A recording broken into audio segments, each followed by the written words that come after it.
അസ്സലാമു അലൈക്കും വറഹ്മത്തുള്ളാഹി തആല വബറകാതുഹു. ഇന്ന് നമ്മൾ ഈ ഒരു പോഡ്കാസ്റ്റിൽ ദാറുൽ ഇസ്ലാമിക് യൂണിവേഴ്സിറ്റിയുടെ പിന്നിൽ പ്രവർത്തിച്ച ചില നല്ല മനുഷ്യരുടെ നനവുള്ള ഓർമ്മകളെ പങ്കുവെക്കാനാണ് ഇരിക്കുന്നത്. പൊതുവേ നമ്മൾ ദാറുദയെക്കുറിച്ച് ചർച്ച ചെയ്യാറ് എപ്പോഴും ദാറുദ ഉണ്ടാകാനുള്ള ഒരു ചരിത്രപരമായിട്ടുള്ള പശ്ചാത്തലം, ദാറുദയുടെ ആശയപരമായിട്ടുള്ളൊരു വ്യതിരക്തത എന്നുള്ള രീതിയിൽ അക്കാദമിക സ്വഭാവമുള്ള ഒരുപാട് ചർച്ചകൾ നമ്മൾ ഇരിക്കാറുണ്ട്.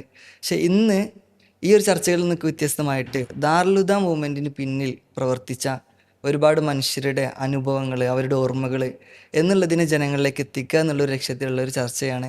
ഇതിന് നമ്മുടെ കൂടെയുള്ളത് ദാറുൽ മൂവ്മെൻറ്റിന് തന്നെ നിലവിൽ നേതൃത്വം വഹിച്ചുകൊണ്ടിരിക്കുന്ന ഷാഫിയാജിയാണ്. ഓഡിയൻസിന് വേണ്ടി പറഞ്ഞാണ്, ഞങ്ങൾക്ക് ബാവാക്കയാണ്. ഞാൻ ഈ ബാവാക്കയുടെ ഒരു ജീവിതത്തിലേക്ക് ഇങ്ങനെ കടക്കുന്നതിനൊക്കെ മുമ്പ് ആദ്യമായിട്ട് എനിക്കൊരു ക്യൂരിയോസിറ്റിയിൽ നിന്ന് ചോദിക്കാനുള്ളത്, ഉപ്പയാണ് ദാറുൽഹുദയ്ക്ക് ഒരു ഫൗണ്ടേഷൻ നൽകുന്നത്, സ്ഥാപക നേതാവായിട്ടുള്ളത്. ഉപ്പയെക്കുറിച്ച് പറയുമ്പോൾ ആദ്യം ഓർമ്മ വരുന്നത്, അല്ലെങ്കിൽ എപ്പോഴും ഓർക്കാൻ ഇഷ്ടപ്പെടുന്ന ഒരു അനുഭവം എന്തായിരിക്കും?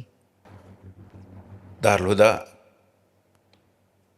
സംവിധാനങ്ങളും സുന്നിമൽ ഫെഡറേഷനും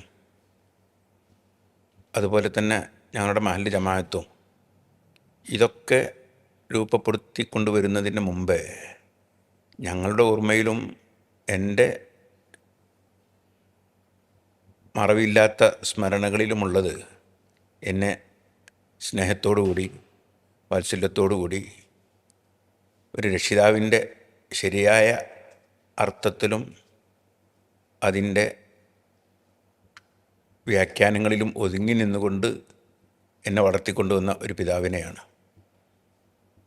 സ്നേഹം തിരഞ്ഞെടുത്ത് മതിവരുവോളം സ്നേഹം, ശിക്ഷിക്കേണ്ട ഘട്ടങ്ങളിൽ യാതൊരു ദയാദാക്ഷിണ്യവുമില്ലാത്ത ഒരു ശിക്ഷ എന്ന് ഞാനതിന് പറയുന്നില്ല, ഒരു പരിരക്ഷ എന്നേ ഞാനതിന് പറയുന്നുള്ളൂ.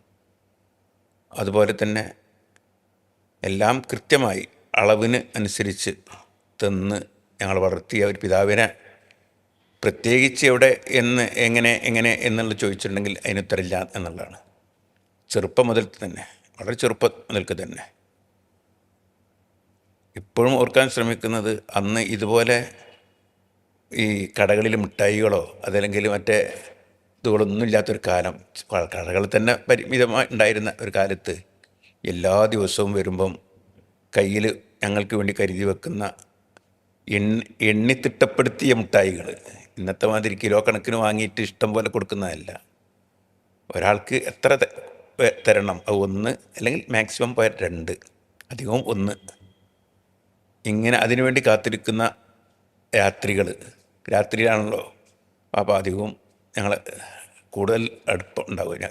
പകൽ ഞങ്ങൾ പോകുന്ന സമയത്തൊക്കെ ചിലപ്പോൾ ഉറങ്ങുമായിരിക്കും. രാവിലെ പല പൊതു സ്വഭാവം അനുസരിച്ച് സുബഹിസ്കരിച്ച് കഴിഞ്ഞാൽ കുറഞ്ഞ സമയം ഒന്ന് വിശ്രമിക്കും. അത് കഴിഞ്ഞാൽ പിന്നെ ഉച്ച സമയത്ത് വീട്ടിൽ വരും. ഉച്ച സമയത്ത് വീട്ടിൽ വന്നാലും ഭക്ഷണം കഴിച്ച് കഴിഞ്ഞാൽ ഇപ്പം ഒന്ന് വിശ്രമിക്കണം. അതൊരു അസർ വരെ. അത് കഴിഞ്ഞാൽ പിന്നെ രാത്രിയാണ് തിരിച്ചെത്തുക. അപ്പോൾ ഞങ്ങൾക്ക് സ്വസ്ഥമായി ഇപ്പാനെ കാണാനും സംസാരിക്കാനും ഒക്കെ കിട്ടൽ രാത്രിയാണ്. അപ്പോൾ രാത്രി വരുമ്പം ഞങ്ങൾക്ക് വേണ്ടി കരുതി വെക്കുന്ന മിഠായി പൊതി, അതിൽ നിന്ന് ഞങ്ങൾക്ക് എടുത്തു തരുന്ന ഓരോ മിഠായി എടുത്തു തരുന്ന ആ രംഗം, ആ സ്നേഹമസൃണമായ ആ ശൈലി, അതാണ് എന്നും ഓർമ്മയിലുള്ള പനെ സംബന്ധിച്ചിടത്തോളം. പിന്നെ ഓരോ ഘട്ടങ്ങളിൽ വരുമ്പോൾ ആ ഘട്ടങ്ങളിലേക്ക് അനുസൃതമായ ഉപദേശ നിർദ്ദേശങ്ങൾ. ഇപ്പോൾ ഉദാഹരണത്തിന് പറഞ്ഞാൽ, ഞാനിപ്പോൾ ഒരു ദിവസം ചരമംഗലത്തിറങ്ങിയിട്ട് എൻ്റെ ഉമ്മ താമസിക്കുന്ന കൊട്ടന്തലയിലേക്ക് നടന്നു പോവുകയാണ്. ആ സമയത്ത് ഒരു ട്രെയിൻ പാസ് ചെയ്തു. ചരമംഗലത്ത് റെയിൽവേ ലൈനുള്ള ട്രെയിൻ പാസ് ചെയ്തപ്പം സ്വാഭാവികമായും ഞാൻ പനോട് ചോദിച്ചു, എങ്ങനെ ഈ റെയിൽ മാറുക എന്ന് പറഞ്ഞു കേട്ടിട്ടുണ്ട്, അതെങ്ങനെയാണ് ഇപ്പാന്ന് ചോദിച്ചു. അപ്പം എൻ്റെ കയ്യിലുണ്ടായിരുന്നൊരു കുട, ചരമംഗലം ഭാഗത്തൊക്കെ മണൽ മേലെ ഉണ്ടാകുന്ന പൂഴി, ആ മണലിൽ 2 റെയിൽ ട്രാക്ക് വരച്ചു, അത് ക്രോസ് ചെയ്യുന്ന ഭാഗം വരച്ചു. എന്നിട്ട് അത് വിശദീകരിച്ചു തന്നു. ഞാൻ പറഞ്ഞു വരുന്നത്, ഓരോ രംഗത്തെത്തുമ്പം ഉണ്ടാകുന്ന സാന്ദർഭികമായിട്ടുണ്ടാകുന്ന ഇന്നമാതിരി കൃഷി ഇപ്പോൾ തിരക്ക് പിടിച്ച ആതുര സേവന രംഗത്താണെങ്കിലും അതിനിടയിലൊക്കെ കൃഷി നടക്കുമ്പം വൈകുന്നേരങ്ങളിൽ ആ കുറച്ച് സമയം കണ്ടെത്തി പാടത്ത് കൃഷി നോക്കാൻ വേണ്ടി പോകുമ്പോൾ വിളിക്കും, കൂടെ കൊണ്ടുപോകും. കൂടെ കൊണ്ടുപോയി വരമ്പത്ത് ഒപ്പം നടത്തും. ഇപ്പം മുമ്പിൽ ഞാൻ ബാക്കിലുണ്ടാവും. ആ കൃഷി സംബന്ധമായി തരുന്ന പാടങ്ങൾ, അതുമാതിരി പാടത്ത് കൃഷി ഇല്ലാത്ത സമയത്താണ് പറമ്പിൽ കൃഷി ഉണ്ടാവും. പൂള കൃഷി, പച്ചക്കറി കൃഷി, ഇതൊക്കെ ഉപ്പ തന്നെ ഞങ്ങളെ കൊണ്ടുപോയി അത് വിത്തിട്ട് തന്ന് അല്ലെങ്കിൽ വിത്തിടിപ്പിച്ച് ഞങ്ങളെ കൊണ്ട് വെള്ളം കോരിപ്പിച്ച് നനപ്പിച്ച് അത് നോക്കി നിൽക്കുന്ന, അവിടെ നിർദ്ദേശങ്ങൾ നൽകുന്ന, അവിടെ സാന്ദർഭികമായ ആ നിർദ്ദേശങ്ങളൊക്കെ നൽകുന്ന ഒരു പിതാവ്. പഠനത്തിൽ മാത്രമല്ല, ഓരോ വിഷയത്തിലും ഭക്ഷണം കഴിക്കുമ്പം ഒപ്പം ഇരുത്തി ഭക്ഷണം കഴിക്കുന്ന പിതാവ്.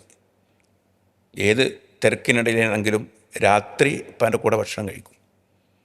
ഉച്ചക്ക് സ്കൂള് മദ്രസ ഒന്നും ഇല്ലാത്ത സമയമാണെങ്കിൽ ഇപ്പാൻ്റെ കൂടെ തന്നെ ഭക്ഷണം കഴിക്കണം.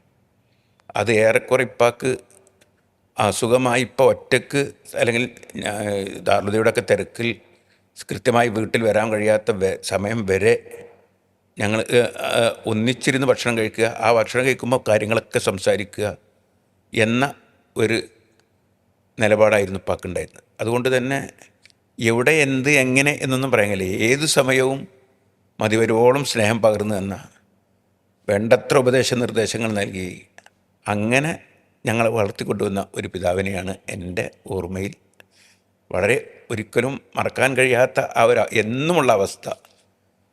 അതുപോലെ തന്നെ രാത്രി വീട്ടിലേക്ക് പോകുമ്പം കൊടിഞ്ഞി റോട്ടിലാണ്, ഏകദേശം ചെമ്മാട് അങ്ങാടിയിൽ നിന്ന് ഒരു 3/4 കിലോമീറ്ററോളം വീട്ടിലേക്ക് നടന്നു പോകണം. അന്ന് വാഹനങ്ങളൊന്നും ഇല്ലാത്ത ഇപ്പാൻ്റെയും ചെറുപ്പം നമ്മൾ കുട്ടിക്കാലം. രാത്രി വീട്ടിലേക്ക് പോകുമ്പോൾ ഇപ്പാൻ്റെ കൂടെ പോവുക. കൂടെ പോകുമ്പം ഒരുപാട് കാര്യങ്ങൾ ആ സമയത്ത് എന്തധികം പറഞ്ഞ് ഒന്ന് മുന്നിലേക്ക് ഞാൻ അറിയാതെ ഒന്ന് നടന്നു പോയാൽ ബാക്കിൽക്കാക്കി അങ്ങനെ മുന്നിൽ നടക്കാൻ പാടില്ല എന്നൊരു ഉപദേശം തരും. അതേമാതിരി ടോർച്ച് ഞാൻ അടിച്ചു കൊടുക്കലാണ്. ടോർച്ച് അടിച്ചു കൊടുക്കുമ്പോൾ അലക്ഷ്യമായി അടിക്കുമ്പം ഇപ്പൊക്കെ മനസ്സിലാക്കാൻ കഴിയും, അങ്ങനെ ചെയ്യരുതെന്ന് പറയും. ഉദാഹരണം, ചെറിയ ചെറിയ കാര്യങ്ങളിൽ പോലും ശ്രദ്ധ കേന്ദ്രീകരിച്ച് അവിടെ അങ്ങനെ ശ്രദ്ധിക്കണം എന്ന് ഉപദേശിക്കുന്ന, ജീവിതത്തെ ആ ഒരു നിലക്ക് ചിട്ടപ്പെടുത്താൻ ശ്രമിച്ച, എൻ്റെ ജീവിതത്തിൽ അങ്ങനെ ഒരു ചിട്ടമില്ല, പക്ഷെ ചിട്ടപ്പെടുത്താൻ ശ്രമിച്ച ഒരു പിതാവിനെയാണ് ഞാൻ ഓർക്കുന്നത്. അപ്പോൾ ബാവാക്ക ഉപ്പയുടെ ഒരു ചിതറിക്കിടക്കുന്ന ചില ഓർമ്മകൾ പറഞ്ഞു. ഞാനെനിക്ക് കുട്ടിക്കാലത്ത് നിന്ന് തുടങ്ങാമെന്ന് വിചാരിക്കുന്നു. അപ്പോൾ കുട്ടിക്കാലത്ത് തന്നെ ചില ഓർമ്മകൾ പറഞ്ഞു, ചില സ്വഭാവങ്ങൾ വാവാക്കയിൽ ഉണ്ടാക്കാൻ ഉപ്പ ശ്രദ്ധിച്ചിരുന്നു പറഞ്ഞു. ആദ്യം എനിക്ക് ഉപ്പയുടെ ഒരു തെർബിയത്തിൻ്റെ സ്വഭാവം, അതിൽ എന്തൊക്കെ സ്വഭാവം ഒരു കുട്ടിയിൽ ഉണ്ടാക്കാൻ ഉപ്പ പ്രത്യേകം ശ്രദ്ധിച്ചിരുന്നു, അതിൽ ബാവാക്കാൻ്റെ ഒരു പേഴ്സണാലിറ്റിനെ ഷേപ്പ് ചെയ്യുന്നതിൽ തീർച്ചയായും ഉപ്പൊക്കെ റോളുണ്ട്. അപ്പോൾ പ്രത്യേകം ഉപ്പ ശ്രദ്ധിച്ചിരുന്ന ചില സ്വഭാവങ്ങൾ, ചില ഉപദേശങ്ങളൊക്കെ എന്തൊക്കെയായിരുന്നു? പൊതുവെ ഇപ്പാൻ്റെ ജീവിതം ഒരു ദീനി ചുറ്റുപാടിലൂടെ മക്കൾ വളർന്നു വരണം, ദീനി സംസ്കാരത്തിലൂടെ വളർന്നു വരണം. ഇപ്പം സ്വയം അത് അങ്ങനെ തന്നെയായിരുന്നു ജീവിച്ചിരുന്നത്.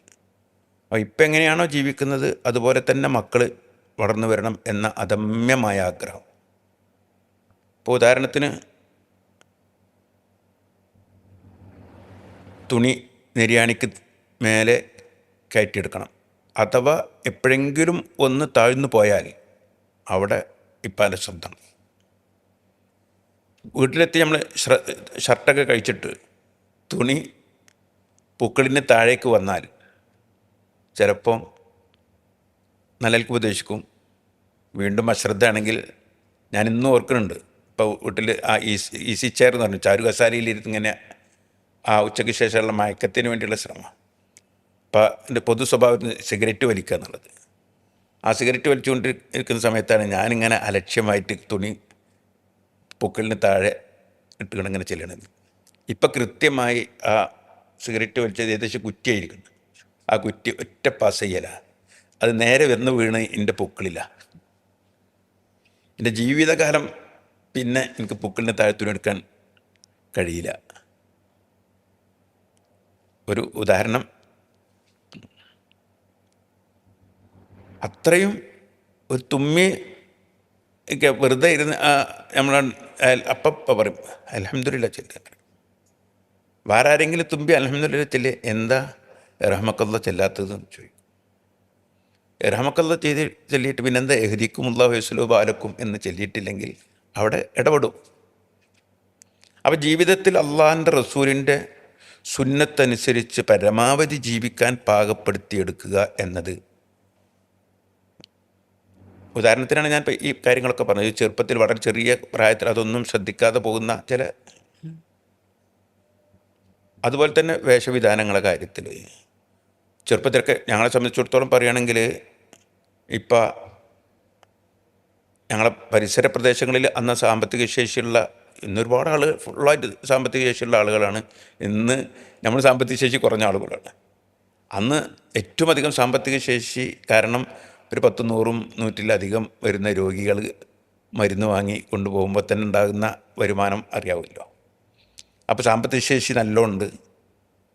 ആ സാമ്പത്തിക ശേഷി ഉപയോഗപ്പെടുത്തിക്കൊണ്ട് ഭക്ഷണത്തിൻ്റെ കാര്യത്തിലാവട്ടെ, വസ്ത്രത്തിന് വാങ്ങുന്ന കാര്യത്തിലാവട്ടെ ഇഷ്ടം പോലെ ചിലവാക്കാൻ കഴിയുമെങ്കിലും അവിടെയൊക്കെ ലിമിറ്റുണ്ട്. ഭക്ഷണത്തിൻ്റെ കാര്യത്തിലാണെങ്കിലും പ്രത്യേകിച്ച് ഈ റേഷനും കാര്യങ്ങളൊക്കെ നിലനിൽക്കുന്നൊരു കാലത്ത്, അന്ന് ശരിക്കും പറഞ്ഞാൽ ദാരിദ്ര്യം കൊടികുത്തി വാഴുന്ന ഒരു കാലഘട്ടമാണ്. ആ കാലത്ത് നമ്മൾ അധികമായി ചിലവഴിക്കാൻ പാടില്ല. നമ്മളെ മഹലിലുള്ള ധാരാളം പാവപ്പെട്ട ആളുകൾ പട്ടിണി കിടക്കുകയാണ്, അവർക്ക് ഭക്ഷണം കഴിക്കാൻ കഴിയുന്നില്ല. നമ്മളിവിടെ അധികം കഴിക്കാൻ പാടില്ല, അതിന് ലിമിറ്റ് ഉണ്ടാവും. ഇന്ന ഭക്ഷണം അത് ഇതിന് ഉണ്ടായിട്ടല്ല, മറിച്ച് നമ്മൾ മറ്റുള്ളവരോട് കാണിക്കുന്ന ഒരു അനീതിയാണത്. നമുക്ക് മാക്സിമം നമ്മളിവിടെ മറ്റുള്ളവർക്ക് കൊടുക്കാൻ കഴിയുമെങ്കിൽ അത് കൊടുക്കണം. വേഷവിധാനത്തിൻ്റെ കാര്യത്തിലും അങ്ങനെ തന്നെ. ഒരു അമിതമായ ഒരിതിന് 2 പെരുന്നാൾക്ക് ഡ്രസ്സ് എടുത്ത് തരും, പിന്നെ കീറി ഇങ്ങനെ കാണണം ഷർട്ട്, അപ്പം വേറെ പുതിയൊന്നും എടുത്ത് തരും. 3 കൂട്ടിലേറെ ഉണ്ടാവില്ല. അത് കാണിച്ചു കൊടുക്കണം. അടുത്തൊരു കൂട്ട് എടുത്ത് തരണമെങ്കിൽ അത് ഉപയോഗിക്കാൻ പറ്റാത്തതായിരിക്കണം എന്നുള്ളത് കാണിച്ചു കൊടുത്തെങ്കിലേ കിട്ടും. അത്രയും ജീവിതത്തിൻ്റെ സൂക്ഷ്മത പാലിക്കേണ്ടിടത്ത് സൂക്ഷ്മത പാലിക്കാനും ശ്രദ്ധിക്കേണ്ട കാര്യങ്ങളൊക്കെ ശ്രദ്ധിക്കാനും ശീലിപ്പിച്ച ഒരു ജീവിത ചുറ്റുപാടിലാണ് ഞാൻ വളർന്നു വന്നത്. പിന്നെ ബവാക്കയുടെ ഈ ഒരു കുട്ടിക്കാലത്തിലെ തെർബിയത്തിനൊക്കെ ശേഷം പിന്നെ പഠനങ്ങൾ ഉണ്ടാവുമല്ലോ. ബവാക്കൻ്റെ ഒരു പ്രാഥമിക വിദ്യാഭ്യാസവും പിന്നെ അതിലേശമുള്ള ഉന്നത വിദ്യാഭ്യാസമൊക്കെ എവിടെയൊക്കെയായിരുന്നു? പ്രാഥമിക വിദ്യാഭ്യാസം ഞങ്ങൾ താമസിക്കുന്ന ചമ്മാട് അങ്ങനെ തൊട്ടടുത്തായിരുന്നല്ലോ ചെറുപ്പത്തിൽ താമസിക്കുന്നത്. അതിൻ്റെ തൊട്ടടുത്ത് തന്നെ തൃക്കുളം ഗവൺമെൻറ് UP സ്കൂൾ, അവിടെയാണ്. മദ്രസ പഠനം 1962 ആണ് ഞങ്ങളെ നാട്ടിൽ മദ്രസ ഉദ്ഘാടനം ചെയ്യപ്പെടുന്നത്. അവിടെ മദ്രസ വർഷങ്ങളായി നിർമ്മാണ പ്രവർത്തനങ്ങൾ തുടങ്ങി വെച്ചു. 1962 അന്ന് എനിക്ക് 6 വയസ്സാണ്. 6 വയസ്സാകുന്ന 5.5 വയസ്സ് കഴിഞ്ഞ് 6 വയസ്സ്.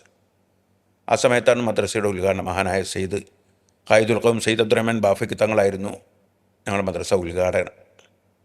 അതുപോലെ തന്നെ മദ്രസ നിർമ്മാണ പ്രവർത്തനങ്ങളുമായി ബന്ധപ്പെട്ട് ബഹുമാനപ്പെട്ട തേൻ മുസ്ലിയാർ പാപ്പ, അതുപോലെയുള്ള പൂർവികരായ നേതാക്കൾ, അവരൊക്കെ പ്രാർത്ഥനാ ഫലമായി ബഹുമാനപ്പെട്ട സെയ്ദ് അബ്ദുറഹ്മാൻ ബാഫക്കി തങ്ങൾ ഉദ്ഘാടനം ചെയ്യുമ്പോൾ ആ കൊല്ലത്തിൽ തന്നെ ഒരു മദ്രസ വിദ്യാർത്ഥിയാകാൻ 1-ാം ക്ലാസ്സിൽ ചേരാൻ അവസരമുണ്ടായ ആളാണ് ഞാൻ. 1962 ഏകദേശം ആ 1962 ജൂൺ മാസത്തിൽ തന്നെയാണ് സ്കൂളിൽ ചേർക്കപ്പെടുന്നത്. ഏകദേശം കുറഞ്ഞ വ്യത്യാസത്തിൽ ആണ് സ്കൂളും മദ്രസും തമ്മിലുള്ള. തൃക്കുളം ഗവൺമെൻറ് UP സ്കൂളിൽ 1-ാം ക്ലാസ് മുതൽക്ക് 7-ാം ക്ലാസ് വരെ അവിടെയാണ് അധ്യയനം നടത്തിയിരുന്നത്, പഠിച്ചിട്ടുള്ളത്. പൊതുവിദ്യാഭ്യാസ സ്ഥാപനം എന്നുള്ള നിലക്ക് മുസ്ലിങ്ങളും അമുസ്ലിങ്ങളുമായിട്ടുള്ള ധാരാളം കുട്ടികളെ കൂട്ടുകൂടാനും ബന്ധപ്പെടാനും നമ്മുടെ സ്വഭാവ രൂപീകരണത്തിലും സംസ്കരണത്തിലും അതുപോലെ ഇടപഴക്കങ്ങളിലുമൊക്കെ ഒരു പൊതു സമൂഹത്തിൽ എങ്ങനെ ഇടപെടണമെന്നുള്ള രീതി ശാസ്ത്രങ്ങളൊക്കെ പഠിക്കാനൊക്കെ അവസരമുണ്ടായത് UP സ്കൂളിൽ, തൃക്കുളം UP സ്കൂളിൽ പഠിക്കുമ്പോഴാണ്. അതുപോലെ മദ്രസയിൽ 8-ാം ക്ലാസ് വരെ അന്ന് ഞങ്ങളുടെ നാട്ടിൽ മദ്രസ ഉള്ളൂ. 8-ാം ക്ലാസ്സിലെ പഠനം അവസാനിച്ചതിന് ശേഷം ബഹുമാനപ്പെട്ട സദർ ഉസ്താദ് AJ അബൂബക്കർ മുസ്ലിയാർ നവറല്ലാഹു മർക്കദ, അദ്ദേഹവും എടുത്തു പറയപ്പെടേണ്ട ഒരു വ്യക്തിത്വമാണ്. എൻ്റെ പൊതു വളർച്ചയിലും അതുപോലെ തന്നെ വിദ്യാഭ്യാസ പുരോഗതിയിലും എല്ലാ നിലക്കും ഗുണകാംക്ഷയോടുകൂടി ഒരു മാർഗദർശിയായി വളരെയധികം ഉപദേശ നിർദ്ദേശങ്ങളും പ്രാർത്ഥനകളും നൽകിയ ഒരു മഹാമനീഷിയാണ് ബഹുമാനപ്പെട്ട ഞങ്ങളെ സദർ ഉസ്താദ് അജീഖ് അബൂബക്കർ മുസ്ലിയാർ. അദ്ദേഹത്തിൻ്റെ കൂടെ 8ാം ക്ലാസ്സിൽ അദ്ദേഹമായിരുന്നു ഉസ്താദായിട്ടുണ്ടായിരുന്നത്. അതിനുശേഷം ദർസ് പഠനമായിരുന്നു. കോട്ടക്കൽ എൻ കുട്ടി ഹസൻ മുസ്ലിയാർ ഉസ്താദായിരുന്നു ചെമ്മാട് ദർസിൽ അന്നത്തെ മുദരിസ്. അന്ന് ഞങ്ങളെ മദ്രസയിൽ 8ാം ക്ലാസ്സിലുണ്ടായിരുന്ന ഒരു 6-7 കുട്ടികളുണ്ടാവും. അന്ന് അത്ര വളരെ കുറഞ്ഞ കുട്ടികളെ 5ാം ക്ലാസ് കൊണ്ട് മതപഠനം അവസാനിപ്പിക്കുന്ന ഒരു കാലഘട്ടമാണ് അന്ന്. വേറെ പിന്നെ 7ാം ക്ലാസ്. അത് കഴിഞ്ഞാൽ കുട്ടികളാരും മദ്രസയിലും സ്കൂളിലൊന്നും ഉണ്ടാവില്ല. ഞങ്ങൾ 8ാം ക്ലാസ് വരെ പഠിച്ചു. 8ാം ക്ലാസ്സിന് ശേഷം ഒരു ഔദ്യോഗിക ചടങ്ങായിട്ട് തന്നെ അന്ന് 8ാം ക്ലാസ്സിലുള്ള മുഴുവൻ ആൺകുട്ടികളെയും പള്ളി ദർസിലേക്ക് രക്ഷിതാക്കളുടെയും ഉസ്താദുമാരുടെയും മഹല്ല് കമ്മിറ്റിയുടെയൊക്കെ നേതൃത്വത്തിൽ പള്ളി ദർസിൽ കൊണ്ടാക്കി. കുട്ടി ഉസ്താദ് പിന്നെ ഒരു 3-4 കൊല്ലം ഞങ്ങളുടെ മഹല്ലിൽ മുദരിസായിരുന്നു. അദ്ദേഹത്തിൻ്റെ കീഴിൽ അവിടെ ദർസ് പഠിച്ചു. പിന്നെ വന്നത് ഷെയ്ഖലി മുസ്ലിയാരായിരുന്നു. അദ്ദേഹത്തിൻ്റെ കീഴിൽ 2-3 കൊല്ലം പള്ളി ദർസിൽ ചെമ്മാട് പള്ളി ദർസിൽ ഓതി. പിന്നെ ഷെയ്ഖുന ചെറുശ്ശേരി ഉസ്താദ് വന്നപ്പോൾ ഉസ്താദിന് കാലത്തും കുറച്ച് കാലം തബറുക്കിന് വേണ്ടിയിട്ട് അവിടെ ഉസ്താദിൻ്റെ അടുത്തും കിതാബ് ഓതിയിട്ടുണ്ട്. ഉസ്താദിൻ്റെ അടുത്ത് നിന്ന് ഓതിയിട്ട് ചെറുശ്ശേരി ഉസ്താദിൻ്റെ അടുത്ത് നിന്ന് തഫ്സീർ ജലാലീനിയായിരുന്നു. കുട്ടി ഉസ്താദിൻ്റെ അടുത്തു നിന്നും ഷെയ്ഖ് അലി ഉസ്താദിൻ്റെ അടുത്തു നിന്നൊക്കെ അൽഫിയ, ഫത്തുൽ മൊയ്ൻ, റിയാദ് ഉസ്താദീന് ഇതുകളായിരുന്നു ഓതിയിരുന്നത്. അതാണ് മതപഠനത്തിൻ്റെ. ഞാൻ UP സ്കൂൾ പഠനം കഴിഞ്ഞതിന് ശേഷം തിരൂരങ്ങാടി ഗവൺമെൻറ് ഹൈസ്കൂളും തിരൂരങ്ങാടി ഓറിയൻ്റൽ ഹൈസ്കൂളും 2 സ്കൂളുകളാണ്, ഹൈസ്കൂളുകളാണുള്ളത്. എനിക്ക് പോകാൻ ആഗ്രഹം ഉണ്ടായിരുന്നത് തിരൂരങ്ങാടി ഗവൺമെൻറ് ഹൈസ്കൂളിലാണ്. അവിടെ ഗവൺമെൻറ് ഹൈസ്കൂളിലാകുമ്പം എന്നും സമരം ഉണ്ടാവും, ഒച്ചയും ബഹളമൊക്കെ ഉണ്ടാവും. അപ്പോൾ അതിലിങ്ങനെ കൂടിച്ചേരാ എന്നായിരുന്നു. പാപ്പ സമ്മതിച്ചില്ല. തിരൂരങ്ങാടി ഓറിയൻ്റൽ ഹൈസ്കൂളിൽ, തിരൂരങ്ങാടി യത്തീംഖാന മാനേജ്മെൻറ്റിന് കീഴിലുള്ള തിരൂരങ്ങാടി ഓറിയൻ്റൽ ഹൈസ്കൂളിലാണ് ഇപ്പം കൊണ്ട് ചേർത്തത്. വളരെ സ്ട്രിക്റ്റായിരുന്നു അന്ന്. അവിടുത്തെ ഹെഡ് മാസ്റ്റർ ആയിരുന്ന കുഞ്ഞിത്തേനു സാറ്, അതുപോലെ തന്നെ പരപ്പനങ്ങാടിയിലെ മുഹമ്മദ് സാറ്, ഇവരൊക്കെ വളരെ സ്ട്രിക്റ്റായിരുന്നു. അതുപോലെ തന്നെ അവിടുത്തെ അധ്യാപകരും തന്നെ മാനേജ്മെൻറ്റിൻ്റെ കീഴിൽ ഉള്ള സ്ഥാപനമായതുകൊണ്ട് അടുക്കും ചിട്ടയോടുകൂടി കൃത്യമായി റമദാനിന് ഒഴിവായിരിക്കും, അതിന് പകരം ഏപ്രിൽ മാസത്തിൽ പ്രവൃത്തി കാലമായിരിക്കും. അങ്ങനെയുള്ള ആ ഒരു സിസ്റ്റത്തിലൂടെയാണ് ഞാൻ പഠിച്ച് ഹൈസ്കൂൾ പഠനം പൂർത്തീകരിച്ചത്. 8ാം ക്ലാസ്സിൽ ഒരു വർഷം തോറ്റു. 10ാം ക്ലാസ്സിൽ പരീക്ഷ SSLC പരീക്ഷ പാസ്സാവില്ല എന്നുള്ള ആശങ്ക ഉണ്ടായിരുന്നു. എന്നാലും അൽഹംദുലില്ലാ ജസ്റ്റ് പാസ്സായെങ്കിലും പാസ്സായി. അതിനുശേഷം PSMO കോളേജിൽ അന്ന് ഇന്നത്തെ മാതിരി സ്കൂൾ സംവിധാനത്തിലല്ല ഹയർ സെക്കൻഡറി സംവിധാനമുള്ളത്. SSLC കഴിഞ്ഞാൽ പിന്നെ പ്രീ ഡിഗ്രി കഴിഞ്ഞാൽ ഡിഗ്രി, ഇതൊക്കെ കോളേജ് തന്നെയാണുള്ളത്. അപ്പോൾ ഞാൻ SSLC പഠനം കഴിഞ്ഞതിന് ശേഷം എനിക്ക് PSMO കോളേജിൽ അപേക്ഷ കൊടുത്തു. വാപ്പാക്ക് നിർബന്ധം ഉണ്ടായിരുന്നത് മെഡിസിൻ രംഗത്തേക്ക് പോകണമെന്നാണ്. എനിക്ക് എൻ്റെ ജീവിതത്തിൽ 200 മാർക്ക് 262 മാർക്കാണെന്ന് എൻ്റെ ഓർമ്മ. ഇത് വെച്ച് മെഡിസിനല്ല ഒന്നിനും പോകാൻ കഴിയില്ല എന്നുള്ള ഉറച്ച വിശ്വാസം എനിക്കുണ്ട്. എന്നാലും ഉപ്പാൻ്റെ നിർബന്ധത്തിന് വേണ്ടി കോളേജിൽ പോയി. ആദ്യത്തേതിൽ തന്നെ എനിക്ക് സെക്കൻഡ് ഗ്രൂപ്പാണ്. സെക്കൻഡ് ഗ്രൂപ്പ് പറഞ്ഞാൽ സയൻസ് ഗ്രൂപ്പ് അന്ന് സെക്കൻഡ് ഗ്രൂപ്പിലാണുള്ളത്. കോളേജ് PDC ഉള്ളത് ഫസ്റ്റ്, സെക്കൻഡ്, തേർഡ്, ഫോർത്ത് ഗ്രൂപ്പുകളാണ്.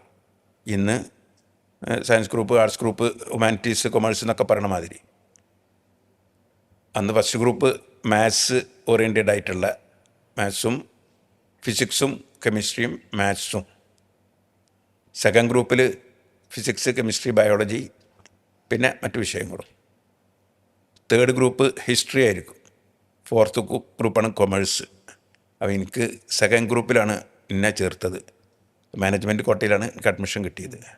പക്ഷേ എനിക്കത് തലയിൽ പോകുന്ന വിഷയമായിരുന്നില്ല. അതുകൊണ്ട് തന്നെ PSMO കോളേജിൽ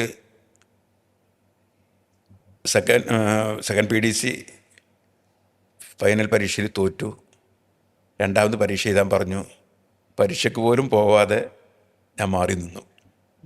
ഇതാണ് എൻ്റെ ഭൗതിക മത പഠന ജീവിതത്തിൻ്റെ ചുരുക്ക വിവരം. ബാവാക്കയുടെ ഒരു വിദ്യാഭ്യാസത്തിൻ്റെ ഒരു രീതി പറഞ്ഞു തന്നു. എനിക്ക് ചോദിക്കാനുള്ളത്, ഏത് സമയത്ത് ഏത് സ്വാഭാവികമായിട്ട് ഒരു കുട്ടിക്ക് ഒരു സ്വപ്നങ്ങൾ ഉണ്ടാവും, പഠിക്കുമ്പോൾ എന്താകണം എന്ന് ആഗ്രഹം ഉണ്ടാവും. പിന്നെ ഇറങ്ങിയതിന് ശേഷം ഒരു കരിയറിൽ ചില സ്വപ്നങ്ങൾ ഉണ്ടാവും. ശരിക്കും ഇപ്പോൾ ബാവാക്ക് ഇപ്പോൾ പ്രവർത്തനങ്ങൾ താളതുമായിട്ടാണ് ബന്ധപ്പെട്ടെന്നുണ്ടെങ്കിലും ബാവാക്ക് സ്വപ്നം കണ്ടിരുന്ന അല്ലെങ്കിൽ ആഗ്രഹിച്ചിരുന്ന ഒരു കരിയർ എന്തായിരുന്നു? ശരിക്കും പറഞ്ഞാൽ പഠിക്കുന്നവനല്ലേ ഒരു കരിയർ സ്വപ്നം കാണുള്ളൂ. എന്നെ സംബന്ധിച്ചിടത്തോളം അങ്ങനെ ഒരു സ്വപ്നം, പഠിച്ച് ഉഷാറാവുക, ഉന്നതങ്ങളിലെത്തുക എന്നുള്ള ഒരു ലക്ഷ്യം ഞാൻ നിർണയിച്ചു വെച്ചിട്ടില്ലായിരുന്നു. അതുകൊണ്ട് തന്നെ പഠനത്തിൻ്റെ കാര്യത്തിലും എനിക്കന്നും പൊതു പ്രവർത്തന രംഗത്താണ് താല്പര്യം ഉണ്ടായിരുന്നത്, പഠനത്തെക്കാളധികം. പ്രത്യേകിച്ച് ഇപ്പോൾ ഒരു ഉദാഹരണം പറയണമെങ്കിൽ,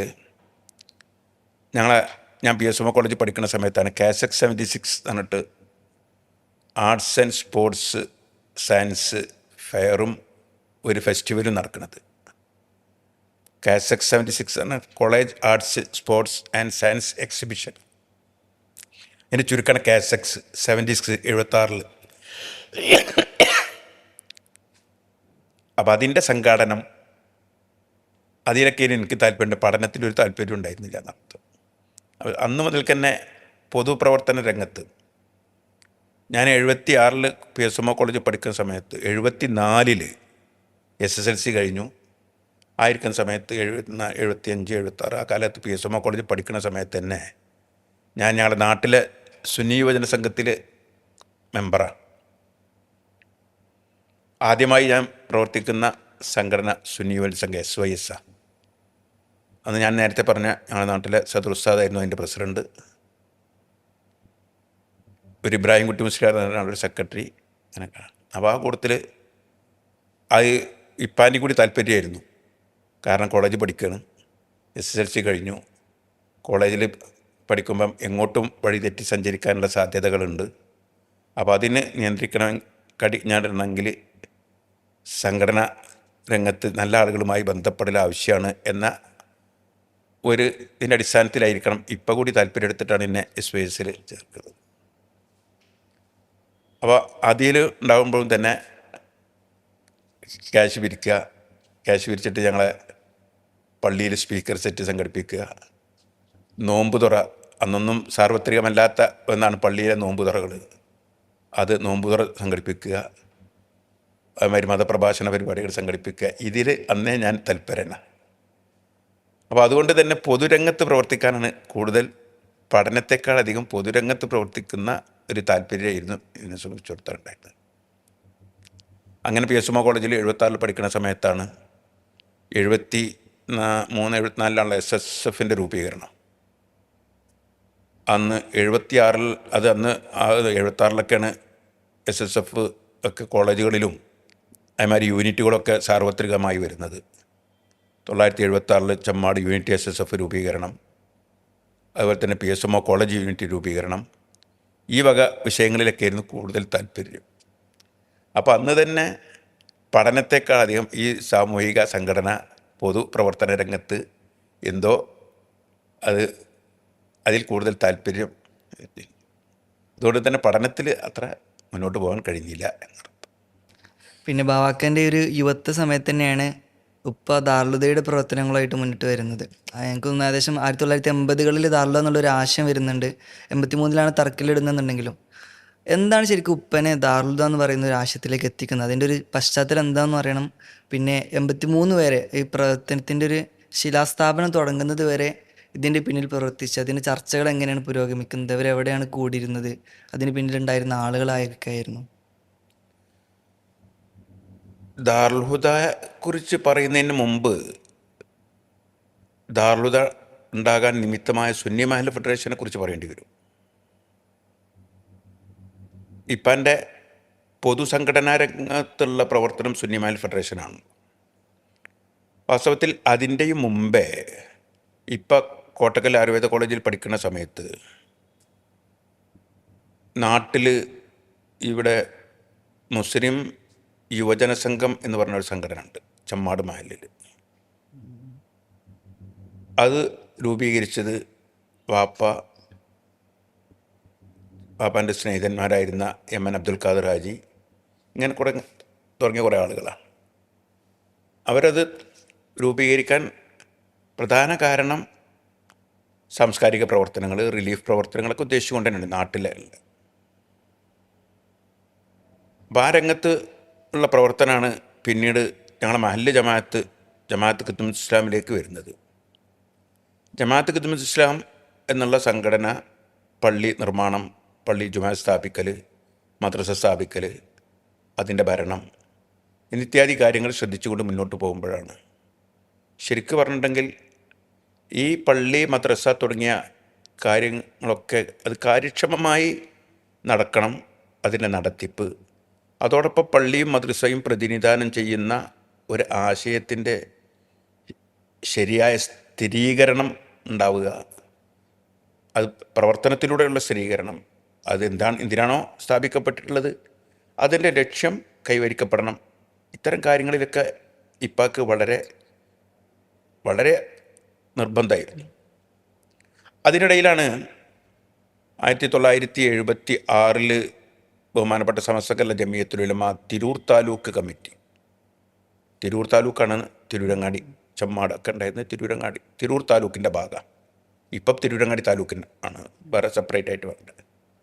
അന്ന് തിരൂർ താലൂക്ക് ജമിയത്തുൽ ഉലമ ബഹുമാനപ്പെട്ട എം ബഷീർ മുസ്ലിയാർ പ്രസിഡൻറ്റും മൗലാന ചൈദ്രൂസ് ഉസ്താദ് നബറല്ലാഹു മറാഖിദഹുമ അവർ ജനറൽ സെക്രട്ടറി ആയിട്ടാണ് അന്ന് തിരൂർ താലൂക്ക് ജമിയത്തുൽ ഉലമ പ്രവർത്തിക്കുന്നത്. അപ്പോൾ തിരൂർ താലൂക്ക് ജമിയത്തുൽ ഉലമയുടെ ഒരു തീരുമാനം താലൂക്കിൻ്റെ വിവിധ ഭാഗങ്ങളിൽ സുന്നി സമ്മേളനങ്ങൾ സംഘടിപ്പിക്കുക. സുന്നി സമ്മേളനങ്ങൾ സംഘടിപ്പിക്കുന്നതിൻ്റെ പ്രധാന ഉദ്ദേശം അന്ന് സാമ്പത്തിക ശേഷിയൊക്കെ അങ്ങനെ കൂടി വരികയാണ്. ഗൾഫിലേക്കുള്ള കടന്നുകയറ്റങ്ങൾ എന്നുണ്ട്. അപ്പോൾ അതിൻ്റെയൊക്കെ സ്വാധീനത്തിൽ മഹല്ലുകളിൽ ബിദഈ പ്രസ്ഥാനങ്ങൾ ഇങ്ങനെ കടന്ന് വന്നുകൊണ്ടിരിക്കുന്ന സന്ദർഭം. അപ്പം ബഹുമാനപ്പെട്ട സമസ്ത കേരള ജമിയത്തുൽ ഉലമയുടെ സ്ഥാപിത ലക്ഷ്യങ്ങളിലൊന്നായ ആദർശ സംരക്ഷണം, അതോടൊപ്പം തന്നെ വളർന്നു വരുന്ന തലമുറകളിൽ പ്രത്യേകിച്ച് ദീനി പ്രവർത്തന താല്പര്യമൊക്കെ ഉണ്ടാക്കുക എന്നൊക്കെ ലക്ഷ്യത്തോടു കൂടിയിട്ടായിരിക്കണം അന്ന് സമസ്ത കേരള ജമിയത്തുൽ ഉലമ തിരൂർ താലൂക്ക് 2-3 സ്ഥലങ്ങളിലായിട്ട് സമ്മേളനങ്ങൾ സംഘടിപ്പിക്കാൻ തീരുമാനം. അപ്പോൾ അതൊരു സമ്മേളനം ചമ്മാട്ട് വെച്ച് സംഘടിപ്പിക്കുക എന്നായിരുന്നു അവരുടെ തീരുമാനം. അപ്പോൾ അതിൻ്റെ സംഘാടനവുമായി ബന്ധപ്പെട്ടുകൊണ്ട് ബഹുമാനപ്പെട്ട CH ഉസ്താദും ബഷീർ ഉസ്താദും ഇപ്പാനെ വന്ന് കാണുകയാണ്. അപ്പം അന്ന് വൈദ്യശാലയിൽ ഇപ്പാനെ വന്ന് കാണുകയാണ്. അപ്പോൾ ഇപ്പാനോട് അവരിങ്ങനെ സമ്മേളനത്തിനെ കുറിച്ചൊക്കെ സംസാരിച്ചപ്പം ഇപ്പം അവരോട് ചോദിച്ചു, ഈ സമ്മേളനം നടത്തി പിരിഞ്ഞു പോയത് കൊണ്ട് ഈ പറയപ്പെട്ട ലക്ഷ്യങ്ങൾ പൂർത്തീകരിക്കാൻ കഴിയുമോ? സമ്മേളനം എന്നുള്ളത് ആൾക്കൂട്ടമാണ്. കേവലം ആൾക്കൂട്ടങ്ങളെ കൊണ്ട് മാത്രം അവർ പല മുമ്പിൽ വെച്ച കാര്യങ്ങൾ അത് നടപ്പാക്കണമെന്നില്ല. അപ്പോൾ അതിന് പകരം അതൊരു ക്രിയാത്മകമായിട്ടുള്ള ഒരു സംഘാടനവും സമ്മേളനവുമായി മാറണം എന്ന ഉദ്ദേശത്തോടു കൂടി നടന്ന ചർച്ച. ആ ചർച്ചയിലാണ് മദ്രസകളിൽ നിന്ന് പഠിപ്പിക്കപ്പെട്ട് വരുന്ന കാര്യങ്ങൾ പ്രാവർത്തികമാകുന്ന തലമുറയായിരിക്കണം. പള്ളികൾ ഒക്കെ അങ്ങനെ പുനരുദ്ധാരണ പ്രവർത്തനങ്ങൾ നടന്നുകൊണ്ടിരിക്കുകയാണ്. ആ പുനരുദ്ധാരണ പ്രവർത്തനങ്ങൾ വെറും സാമ്പത്തികമായ ഒരു ദുർവ്യയം ആകുന്നതിന് പകരം അവിടെ പള്ളികൾ കൊണ്ട് ഉദ്ദേശിക്കപ്പെടുന്ന ആരാധനകൾ കൊണ്ട് അത് നിറയ്ക്കപ്പെടണം. ഈ പള്ളിയും മദ്രസയും ഉയർത്തിപ്പിടിക്കുന്ന സംസ്കാരമനുസരിച്ച് ജീവിക്കുന്ന ഒരു തലമുറ വളർന്നു വരണം. ഇതിനെക്കുറിച്ചുള്ള ചർച്ചകളായിരുന്നു. ആ ചർച്ചകളുടെ ഒടുവിലാണ് മഹല്ലിൽ പള്ളിയും മദ്രസയും ഭരിക്കുന്ന ഭരണകർത്താക്കൾ അവരിൽ പലരും മുജാഹിദ് ആശയത്തിലേക്കും ജമാഅത്തെ ഇസ്ലാമി ആശയത്തിലേക്കൊക്കെ ഇങ്ങനെ ആകർഷിക്കപ്പെട്ടുകൊണ്ടിരിക്കുന്നു. അപ്പോൾ അവർ പോകുന്നതോടുകൂടി തന്നെ ഈ പള്ളിയും മദ്രസയും ഒക്കെ വിദഈ പ്രസ്ഥാനങ്ങളിലേക്ക് അകപ്പെട്ടു പോകുന്ന സാഹചര്യം. അപ്പം പള്ളി മദ്രസക്ക് ഭരണകർത്താക്കൾ, മഹല്ലിൽ വളർന്നു വരുന്ന യുവാക്കൾ, ഉലമാക്കൾ, ഇവരെയൊക്കെ ഒരു പ്രവർത്തന പ്രവർത്തന ഒരു ഒരു ഒരു വലയത്തിൽ അവരെ ചേർത്തി നിർത്തിയെങ്കിലേ മദ്രസകൾ കൊണ്ടും പള്ളികൾ കൊണ്ടും ഉദ്ദേശിക്കുന്ന കാര്യം നടക്കപ്പെടുകയുള്ളൂ എന്ന ഒരു ചിന്ത, അതവർ ആശയം പരസ്പരം പങ്കുവെക്കുകയാണ്. അപ്പോൾ അതിനുവേണ്ടിയുള്ള സംവിധാനം ഉലമാക്കളുടെയും ഉമ്മറാക്കളുടെയും കൂട്ടായ്മ, ജമിയത്തുൽ ഉലമ ആ ഉലമാക്കളും മഹല്ലിൻ്റെ ഭരണകർത്താക്കളും കൂടി ഇരുന്ന് ചർച്ച ചെയ്ത് കാര്യങ്ങൾ നടപ്പാക്കുന്നൊരു സാഹചര്യം ഉണ്ടായാൽ ഇതൊക്കെ മുന്നോട്ട് കൊണ്ടുപോകാൻ കഴിയും എന്ന ഇവരുടെ മൂന്നാളുടെയും ഒരു ചിന്ത, ഇപ്പോൾ വെച്ചൊരു നിർദ്ദേശം, അതവർ ചിന്തിച്ചു. ആ തീരുമാനത്തിൻ്റെ അടിസ്ഥാനത്തിലാണ് സുന്നി മഹൽ ഫെഡറേഷൻ എന്ന് പറയുന്ന ഒരു സംവിധാനത്തെക്കുറിച്ചുള്ള ആലോചന വരുന്നത്. അന്ന് സുന്നി മഹൽ ഫെഡറേഷൻ എന്നൊന്നും നാമകരണം ചെയ്യപ്പെട്ടിട്ടല്ല. അങ്ങനെ അവർ ചിന്തിച്ചു, ഈ താലൂക്ക് ജമിയത്തുൽ ഉലമ സംഘടിപ്പിക്കുന്ന ഈ സമ്മേളനം അത് ഒരു ദിവസം രാവിലെ മുതൽക്ക് വൈകുന്നേരം വരെ പഠന ക്യാമ്പുകളാക്കി സംഘടിപ്പിക്കുക. അതിൽ പ്രധാനപ്പെട്ട 4 വിഷയങ്ങൾ അവതരിപ്പിക്കുക. ആ വിഷയങ്ങൾ അവതരിപ്പിക്കുമ്പം അതിൽ ഉയർന്നു വരുന്ന സംശയങ്ങൾ ദൂരീകരിക്കാൻ, അത് സംശയങ്ങൾ തീർക്കാൻ വേണ്ടിയിട്ടുള്ള ചോദ്യങ്ങൾ ചോദിക്കാനുള്ള അവസരം ഉണ്ടാക്കി കൊടുക്കുക. അതിനുശേഷം വൈകുന്നേരം ഒരു പൊതുസമ്മേളനം സംഘടിപ്പിക്കുക, പൊതുജനങ്ങളെ ഉൾക്കൊള്ളിച്ചുകൊണ്ട്. അപ്പോൾ ഈ രാവിലെ നടക്കുന്ന ക്യാമ്പിലേക്ക് മഹല്ല് ജമാഅത്തിൻ്റെ പ്രതിനിധികളെ, മഹല്ല് ഭരിക്കുന്ന ഭരണകർത്താക്കളുടെ പ്രതിനിധികളെ വെച്ചു.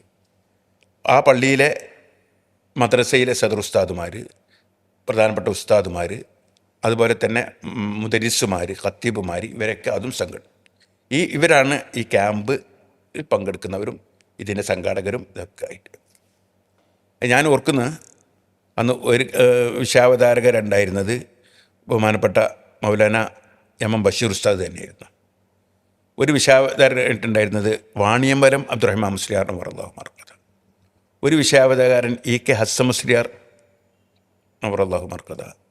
മറ്റൊന്ന് AP അബൂബക്കർ മുസ്ലിയാർ തുടങ്ങിയ ഈ 4 പേരെയാണ് അന്ന് വിഷയാവതരണത്തിന് വേണ്ടി ക്ഷണിക്കപ്പെട്ടത്. വൈകുന്നേരം മഗ്‌രിബിന് ശേഷമുള്ള പൊതുയോഗം, അതിലേക്ക് ക്ഷണിക്കപ്പെട്ടത് മഹാനായ ഷെയ്ഖുന ശംസുൽ ഉലമ EK അബൂബക്കർ ഉസ്താദ്, ചാപ്പനങ്ങാടി ബാപ്പ മുസ്ലിയാർ, അതുപോലെ ഉള്ള പണ്ഡിതന്മാരുമായി.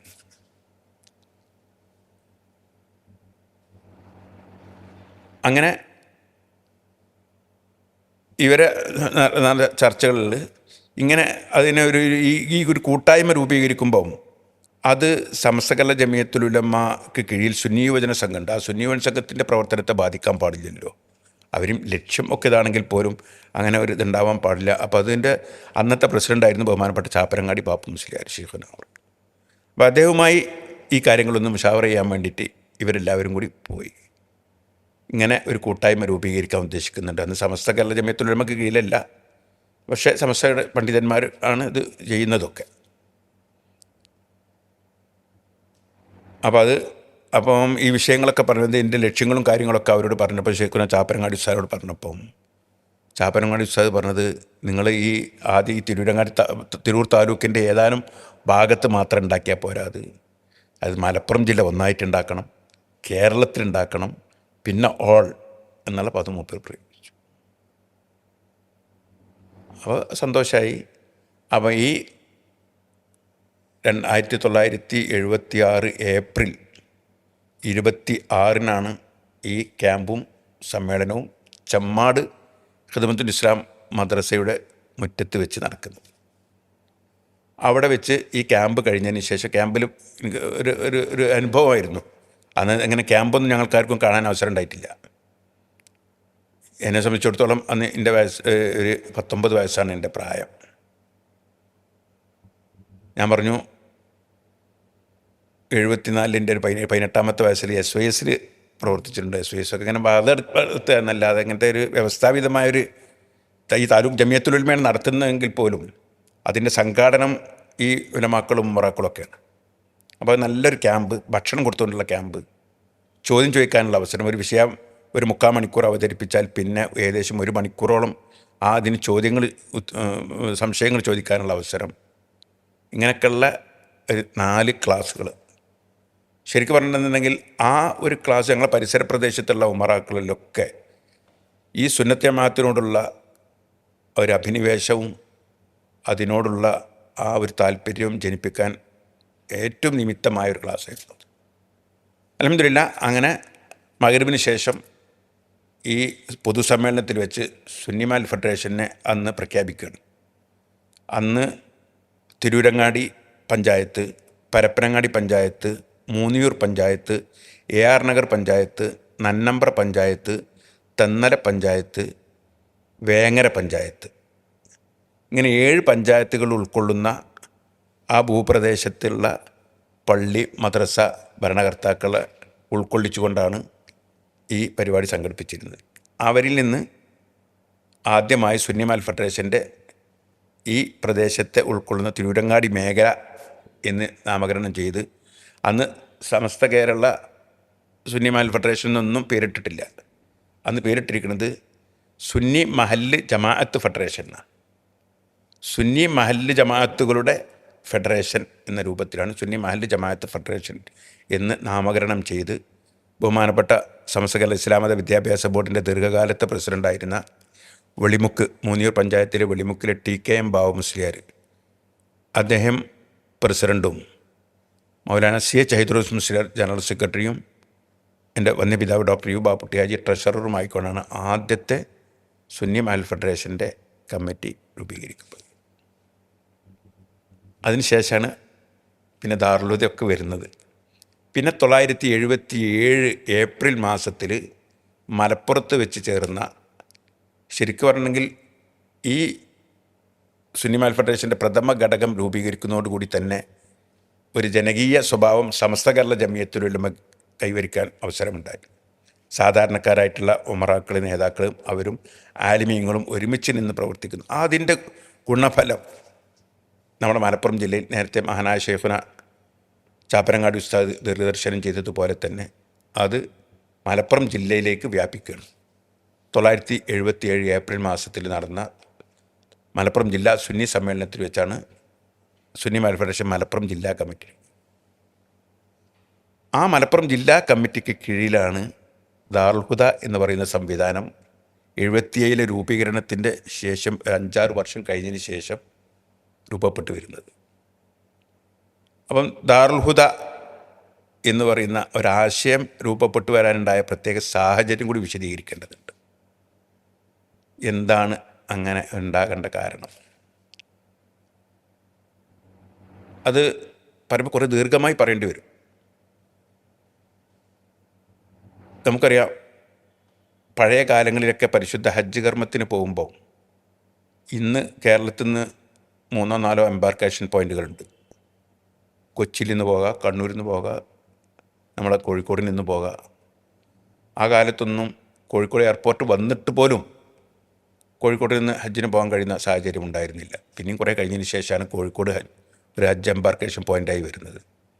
അപ്പോൾ അതുവരെയുള്ള കാലം, ഒരു 80 വരെയുള്ള കാലഘട്ടത്തിൽ, 80-83 വരെയുള്ള കാലഘട്ടങ്ങളിലൊക്കെ ഹജ്ജിന് പോകാൻ ഇന്ത്യയിലെ മുഴുവൻ ജനങ്ങൾക്കും, ഇത്ര വ്യാപകമായി ഹജ്ജിന് പോകാൻ കഴിയില്ലെങ്കിലും അന്നത്തെ സാമ്പത്തിക ശേഷി അനുസരിച്ച് പോകുന്ന എല്ലാ ആളുകൾക്കും പോകാനുണ്ടായിരുന്ന ഒരേ ഒരു പോയിൻ്റ് ബോംബെ ആയിരുന്നു. അതുകൊണ്ട് തന്നെ ബോംബെയിൽ വലിയ മുസാഫർഖാന ഇന്ത്യയുടെ വിവിധ ഭാഗങ്ങളിൽ നിന്ന് ഹജ്ജിന് വരുന്ന ആളുകൾക്ക് വേണ്ടി സൗകര്യപ്പെടുത്തി. അതിന് പ്രത്യേക കാരണമുണ്ട്. ഇന്നത്തെ മാതിരി പോകുന്ന തലേ ദിവസം അല്ലെങ്കിൽ പോകുന്ന അന്ന് വീട്ടിൽ നിന്ന് ഇറങ്ങി പോയാൽ പോരാ.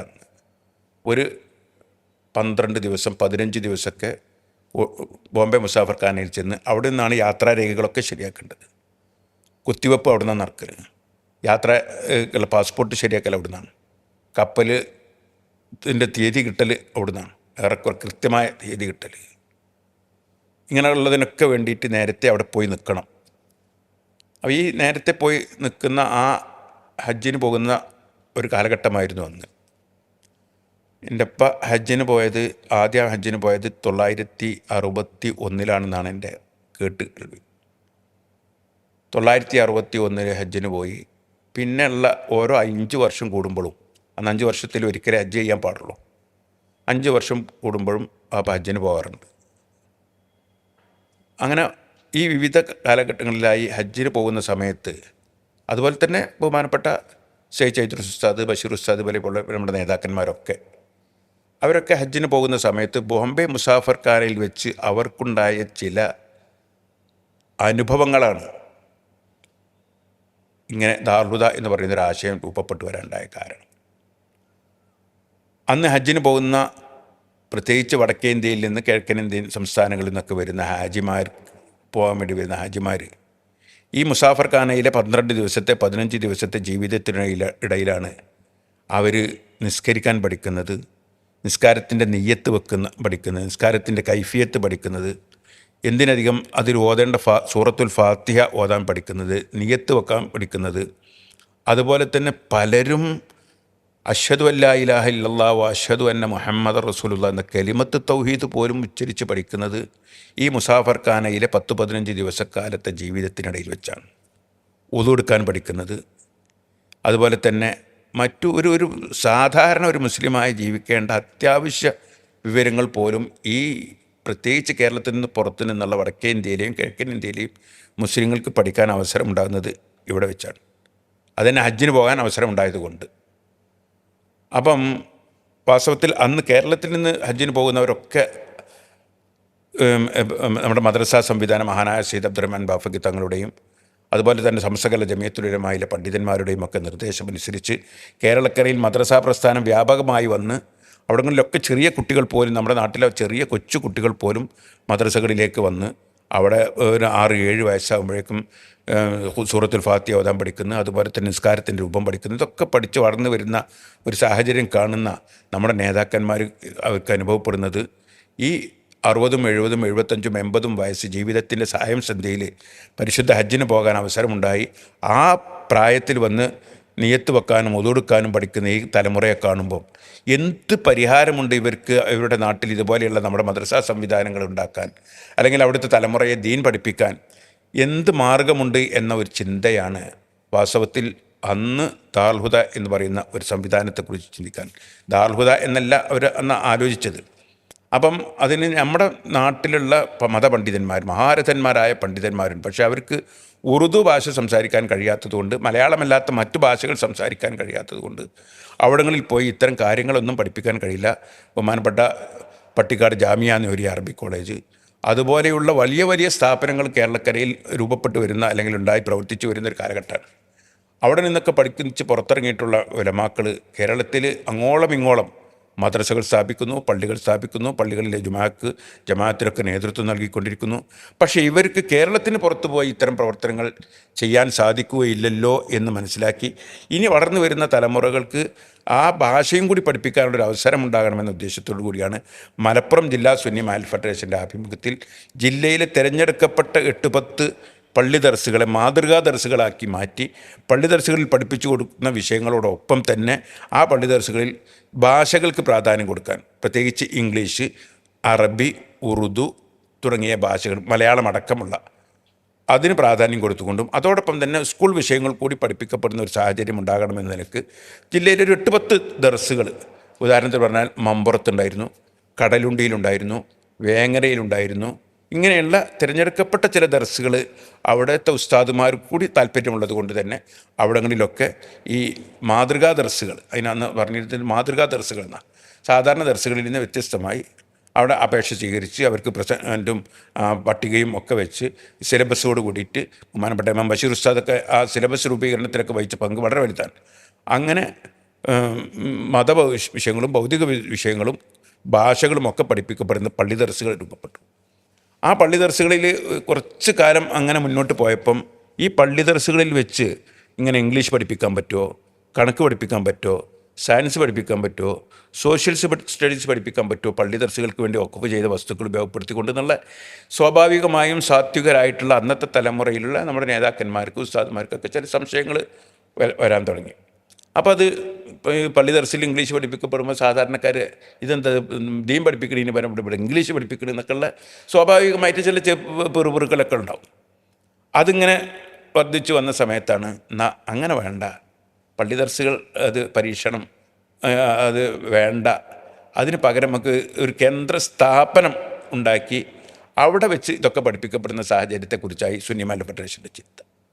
അങ്ങനെയാണ് മലപ്പുറം ജില്ലയിലെ വിവിധ സ്ഥലങ്ങളിൽ ബഹുമാനപ്പെട്ട നമ്മുടെ നേതാക്കന്മാർ, പ്രത്യേകിച്ച് ബഷീർ ഉസ്താദും ചൗധരി ഉസ്താദും അതുപോലെ തന്നെ ചെമ്മുഖം കുഞ്ഞാപ്പു ഹാജി, സൈദലവി ഹാജി, ഇങ്ങനെ തുടങ്ങിയിട്ടുള്ള ഉമറാക്കളും ഉലമാക്കളും ഒരുമിച്ച് അവർക്ക് അറിയാവുന്ന മേഖലകളിലൊക്കെ സ്ഥലം കിട്ടുമോ എന്ന് അന്വേഷിച്ച് എവിടെയും സ്ഥലം വിചാരിച്ച ഒരു വെള്ളം ഉണ്ടാകുമ്പം ചില സ്ഥലത്ത് വെള്ളം കൂടുതലായിരിക്കും, ചില സ്ഥലത്ത് വെള്ളം കിട്ടാത്തതായിരിക്കും, ചില സ്ഥലത്ത് ഒന്നിച്ച് ഇത്രയും സ്ഥലം കിട്ടൂല, അല്ലെങ്കിൽ ആരെങ്കിലുമൊക്കെ നേതാക്കന്മാർക്ക് ശ്രദ്ധിക്കാൻ പറ്റാത്ത സ്ഥലങ്ങളായിരിക്കും, അല്ലെങ്കിൽ മുസ്ലിം ഭൂരിപക്ഷ പ്രദേശമാവില്ല. അങ്ങനെയൊക്കെയുള്ള ഡിഫക്റ്റുകൾ കണ്ട് അവസാനം നിരാശപ്പെട്ട് ഇരിക്കുമ്പോഴാണ് ചെമ്മാട് നമ്മളെ പാറക്കടവ് പാലത്തിന് സമീപം ഇപ്പം പുതിയ ഹൈലൈറ്റ് മാളിൻ്റെ തൊട്ടടുത്തുള്ള ഓട്ട് കമ്പനി, ആ ഓട്ട് കമ്പനിക്കാർക്ക് അവർക്ക് വേനൽക്കാലത്ത് മണ്ണെടുക്കുന്നതിന് വേണ്ടി അവർ വിലക്ക് വാങ്ങിയിട്ടുള്ള ഈ ഇപ്പം ദാറുൽ നിൽക്കുന്ന ഈ സ്ഥലം, അതിൽ അന്ന് 5 ഏക്കറോളം സ്ഥലം ഉണ്ടാവും ആ സ്ഥലം അന്ന് വിൽപ്പനയ്ക്ക് വെച്ചതായിട്ട് അറിയാൻ കഴിഞ്ഞു.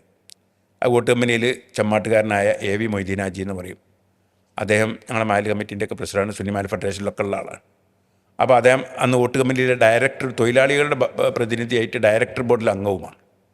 അപ്പോൾ അവർ ഡയറക്ടർ ബോർഡ് കൂടിയിട്ട് അന്ന് 1977, 78, 79, 80 കാലഘട്ടങ്ങളിലാണ് ഗൾഫിലേക്കുള്ള കുടിയേറ്റം കൂടുതലായി. അതുകൊണ്ട് തന്നെ സാമ്പത്തിക ഉണ്ടായി. ആ പഴയ ഓടിട്ട വീടുകളൊക്കെ വാർപ്പിൻ്റെ വീടുകളാക്കി മാറ്റുന്ന, ഓടിന് തീരെ ചിലവില്ലാത്തൊരു സാഹചര്യം വന്നത്. അപ്പോൾ ഓടിന് തീരെ ചിലവ്, ഈ പ്രൊഡക്ഷൻ കുറഞ്ഞു, തൊഴിലാളികൾക്ക് പണി കുറഞ്ഞു, ശമ്പളം കൊടുക്കാൻ കാശില്ലാതെ വന്നപ്പം വോട്ട് കമ്പനി ഈ സ്ഥലം വിൽക്കാൻ വെച്ചു. അങ്ങനെ വിൽക്കാൻ വെച്ചിട്ടുണ്ട് എന്നുള്ളത് ഈ AV മൊയ്തീൻ ഹാജി പാനോട് വന്ന് പറഞ്ഞു. അത് സുന്നി മാലി ഫെഡറേഷൻ ജില്ലാ കമ്മിറ്റി അതിനെക്കുറിച്ച് ചർച്ച ചെയ്തു. ആ സ്ഥലം വാങ്ങാൻ തീരുമാനിച്ചു. ആ സ്ഥലം വാങ്ങുമ്പം ഇങ്ങനൊരു വെള്ളക്കുണ്ട് വാങ്ങി ഒരു സ്ഥാപനം ഉണ്ടാക്കാനാണെന്ന് ആളുകളോട് പറയാനുള്ള ധൈര്യം അന്നില്ല. തനി വെള്ളക്കുണ്ടാണ്, വേനൽക്കാലത്ത് പോലും വെള്ളം കെട്ടി നിൽക്കുന്ന, മാക്സിമം വോട്ട് കമ്പനിക്ക് മണ്ണെടുത്ത സ്ഥലമാണ്. അപ്പോൾ ഇത് തൊഴിലാളികൾക്ക് ഒരു ഓണ സമയത്താണ് ബോണസ് കൊടുക്കാൻ വേണ്ടിയിട്ട്, പെട്ടെന്ന് കാശ് കിട്ടാൻ വേണ്ടിയിട്ടാണ് അവരത് നിൽക്കുന്നത്. അപ്പോൾ അത് ഇങ്ങനെ വിൽപ്പനയ്ക്ക് വെച്ചു. ആ 5 ഏക്കർ സ്ഥലം കുഞ്ഞാപ്പൂജിയും ഔട്ടേജും സെയിൽവേജും എല്ലാം കൂടി തന്നെ കാശെടുത്ത് അത് ഇങ്ങനെ വിലക്ക് വാങ്ങി. അങ്ങനെയാണ് ദാറുൽ ഇവിടെ സ്ഥാപിക്കുന്നതിനെക്കുറിച്ചുള്ള ചർച്ചകൾ അതിൻ്റെ പ്രായോഗിക തലത്തിലേക്ക് വരുന്നത്. അൽഹംദുലില്ലാ ഇന്ന് ഈ കാണുന്ന രൂപത്തിൽ തൊട്ടടുത്തുള്ള സ്ഥലങ്ങളൊക്കെ വാങ്ങി ഇന്ന് ഒരു 10-15 ഏക്കർ സ്ഥലം നമ്മൾ മണ്ണിട്ട് ഫില്ല് ചെയ്ത സ്ഥലവും ഒരു 10 ഏക്കർ മണ്ണിടാൻ ബാക്കിയുള്ള സ്ഥലങ്ങളൊക്കെ ദാറുൽക്ക് അന്ന് ക്രമേണ അങ്ങനെ വാങ്ങി സ്ഥാപനങ്ങളുണ്ടാക്കി ഇന്ന് ഈ കാണുന്ന സംവിധാനത്തിലേക്ക്. അപ്പോൾ ദാറുൽക്ക് ഇത്രയും വലിയൊരു റിച്ച് ആയിട്ടുള്ള ചരിത്ര പശ്ചാത്തലമുണ്ട്. അപ്പോൾ ഇങ്ങനൊരു ആശയമുണ്ട്, ആ ആശയത്തിനെ സമുദായത്തിൽ പ്രാവർത്തികമാക്കിയിട്ട് കാണിക്കണം. അത് എത്രമാത്രം പ്രയാസകരമായിട്ടുള്ള ദൗത്യമാണെന്ന് നമുക്ക് ചിന്തിച്ചാൽ മനസ്സിലാവുന്നുള്ളൂ. പിന്നെ പൊതുവെ ബാപ്പുട്ടി ഹാജിനെ കുറിച്ചൊക്കെ ഞങ്ങൾ കേൾക്കുന്ന ഒരുപാട് ആലങ്കാരികമായിട്ടുള്ള വാക്കുകളുണ്ട്. ബാപ്പുട്ടി ഹാജി ദാറുൽ പ്രവർത്തനങ്ങൾക്ക് വേണ്ടി വെയിൽ കൊണ്ടിട്ട് വെളുത്ത ബാപ്പുട്ടി ഹാജി കറുത്തുപോയി എന്ന് പറയാറുണ്ട്. ആ കറുത്ത കൊട വെളുത്തുപോയി എന്ന് പറയാറുണ്ട്. പിന്നെ നാട്ടുകാരുടെ പ്രതികരണമൊക്കെ വളരെ പരിഹസിക്കുന്ന രീതിയിലുള്ള പ്രതികരണങ്ങൾ ഉണ്ടായെന്ന് കേട്ടിട്ടുണ്ട്. അപ്പോൾ അതിൻ്റെ ഒരു പശ്ചാത്തലം എങ്ങനെയായിരുന്നു? ഉപ്പ അതിനു വേണ്ടിയിട്ട് സഹിച്ചിട്ടുള്ള ത്യാഗങ്ങളൊക്കെ എന്തൊക്കെയായിരുന്നു? അപ്പോൾ ഒരു ലക്ഷ്യം നിർണയിച്ചു വെച്ചാൽ ആ ലക്ഷ്യത്തിൻ്റെ സാക്ഷാത്കരണത്തിന് വേണ്ടി ചെയ്യുന്ന ഏത് പ്രവർത്തനങ്ങളും അതൊരു ഹരമായി മാറും, അതൊരു പ്രയാസമായി തോന്നില്ല. അപ്പം നേരത്തെ പറഞ്ഞ വടക്കേ ഇന്ത്യയിലെ മുസ്ലിങ്ങൾക്ക് അവർക്ക് ചെറുപ്പത്തിൽ തന്നെ ദീൻ പഠിപ്പിച്ചു കൊടുക്കാൻ കഴിയുന്ന പണ്ഡിതന്മാരെ കേരളത്തിൽ നിന്ന് ഉണ്ടാക്കി അവരെ പറഞ്ഞയക്കുക, അവരെ പുറത്തിറക്കുക എന്ന ഒരു ലക്ഷ്യം അവർ സുന്നി മാലി ഫെഡറേഷൻ്റെ ബാനറിൽ രൂപപ്പെടുത്തി കൊണ്ടുവന്നു. അപ്പോൾ ആ ലക്ഷ്യം പിന്നെ സാക്ഷാത്കരിക്കാൻ വേണ്ടി സ്ഥാപനങ്ങൾ ഉണ്ടാവണം. സ്ഥാപനം ഉണ്ടാകണമെങ്കിൽ കുറച്ച് കഷ്ടപ്പെടണം, കുറച്ച് ആളുകൾ അതിന് വേണ്ടി ബുദ്ധിമുട്ടണം. ആ ബുദ്ധിമുട്ട് സഹിക്കാൻ തയ്യാറായിക്കൊണ്ടാണ് സുന്നി മാലി ഫെഡറേഷൻ്റെ നേതൃത്വം ആ രംഗത്തേക്ക് ഇറങ്ങിത്തിരിക്കുന്നത്. അന്ന് ഇപ്പാൻ്റെ അവസ്ഥ പറയുകയാണെങ്കിൽ ഞങ്ങളുടെ നാട്ടിൽ ഡോക്ടർമാരും അതുപോലെ തന്നെ വൈദ്യന്മാരൊക്കെ ഉണ്ടെങ്കിലും ശരി, എൻ്റെ ഇപ്പാൻ്റെ അപ്പയും വൈദ്യരായിരുന്നു, അവരെ വാപ്പയും വൈദ്യരായിരുന്നു. ട്രഡീഷണലായിട്ട് പാരമ്പര്യമായിട്ട് തന്നെ വൈദ്യർ കുടുംബം. അതോടൊപ്പം കോട്ടക്കൽ ആയുർവേദ കോളേജിൽ നിന്ന് ആയുർവേദം പഠിക്കാൻ വേണ്ടി ഇപ്പോൾ പോയി.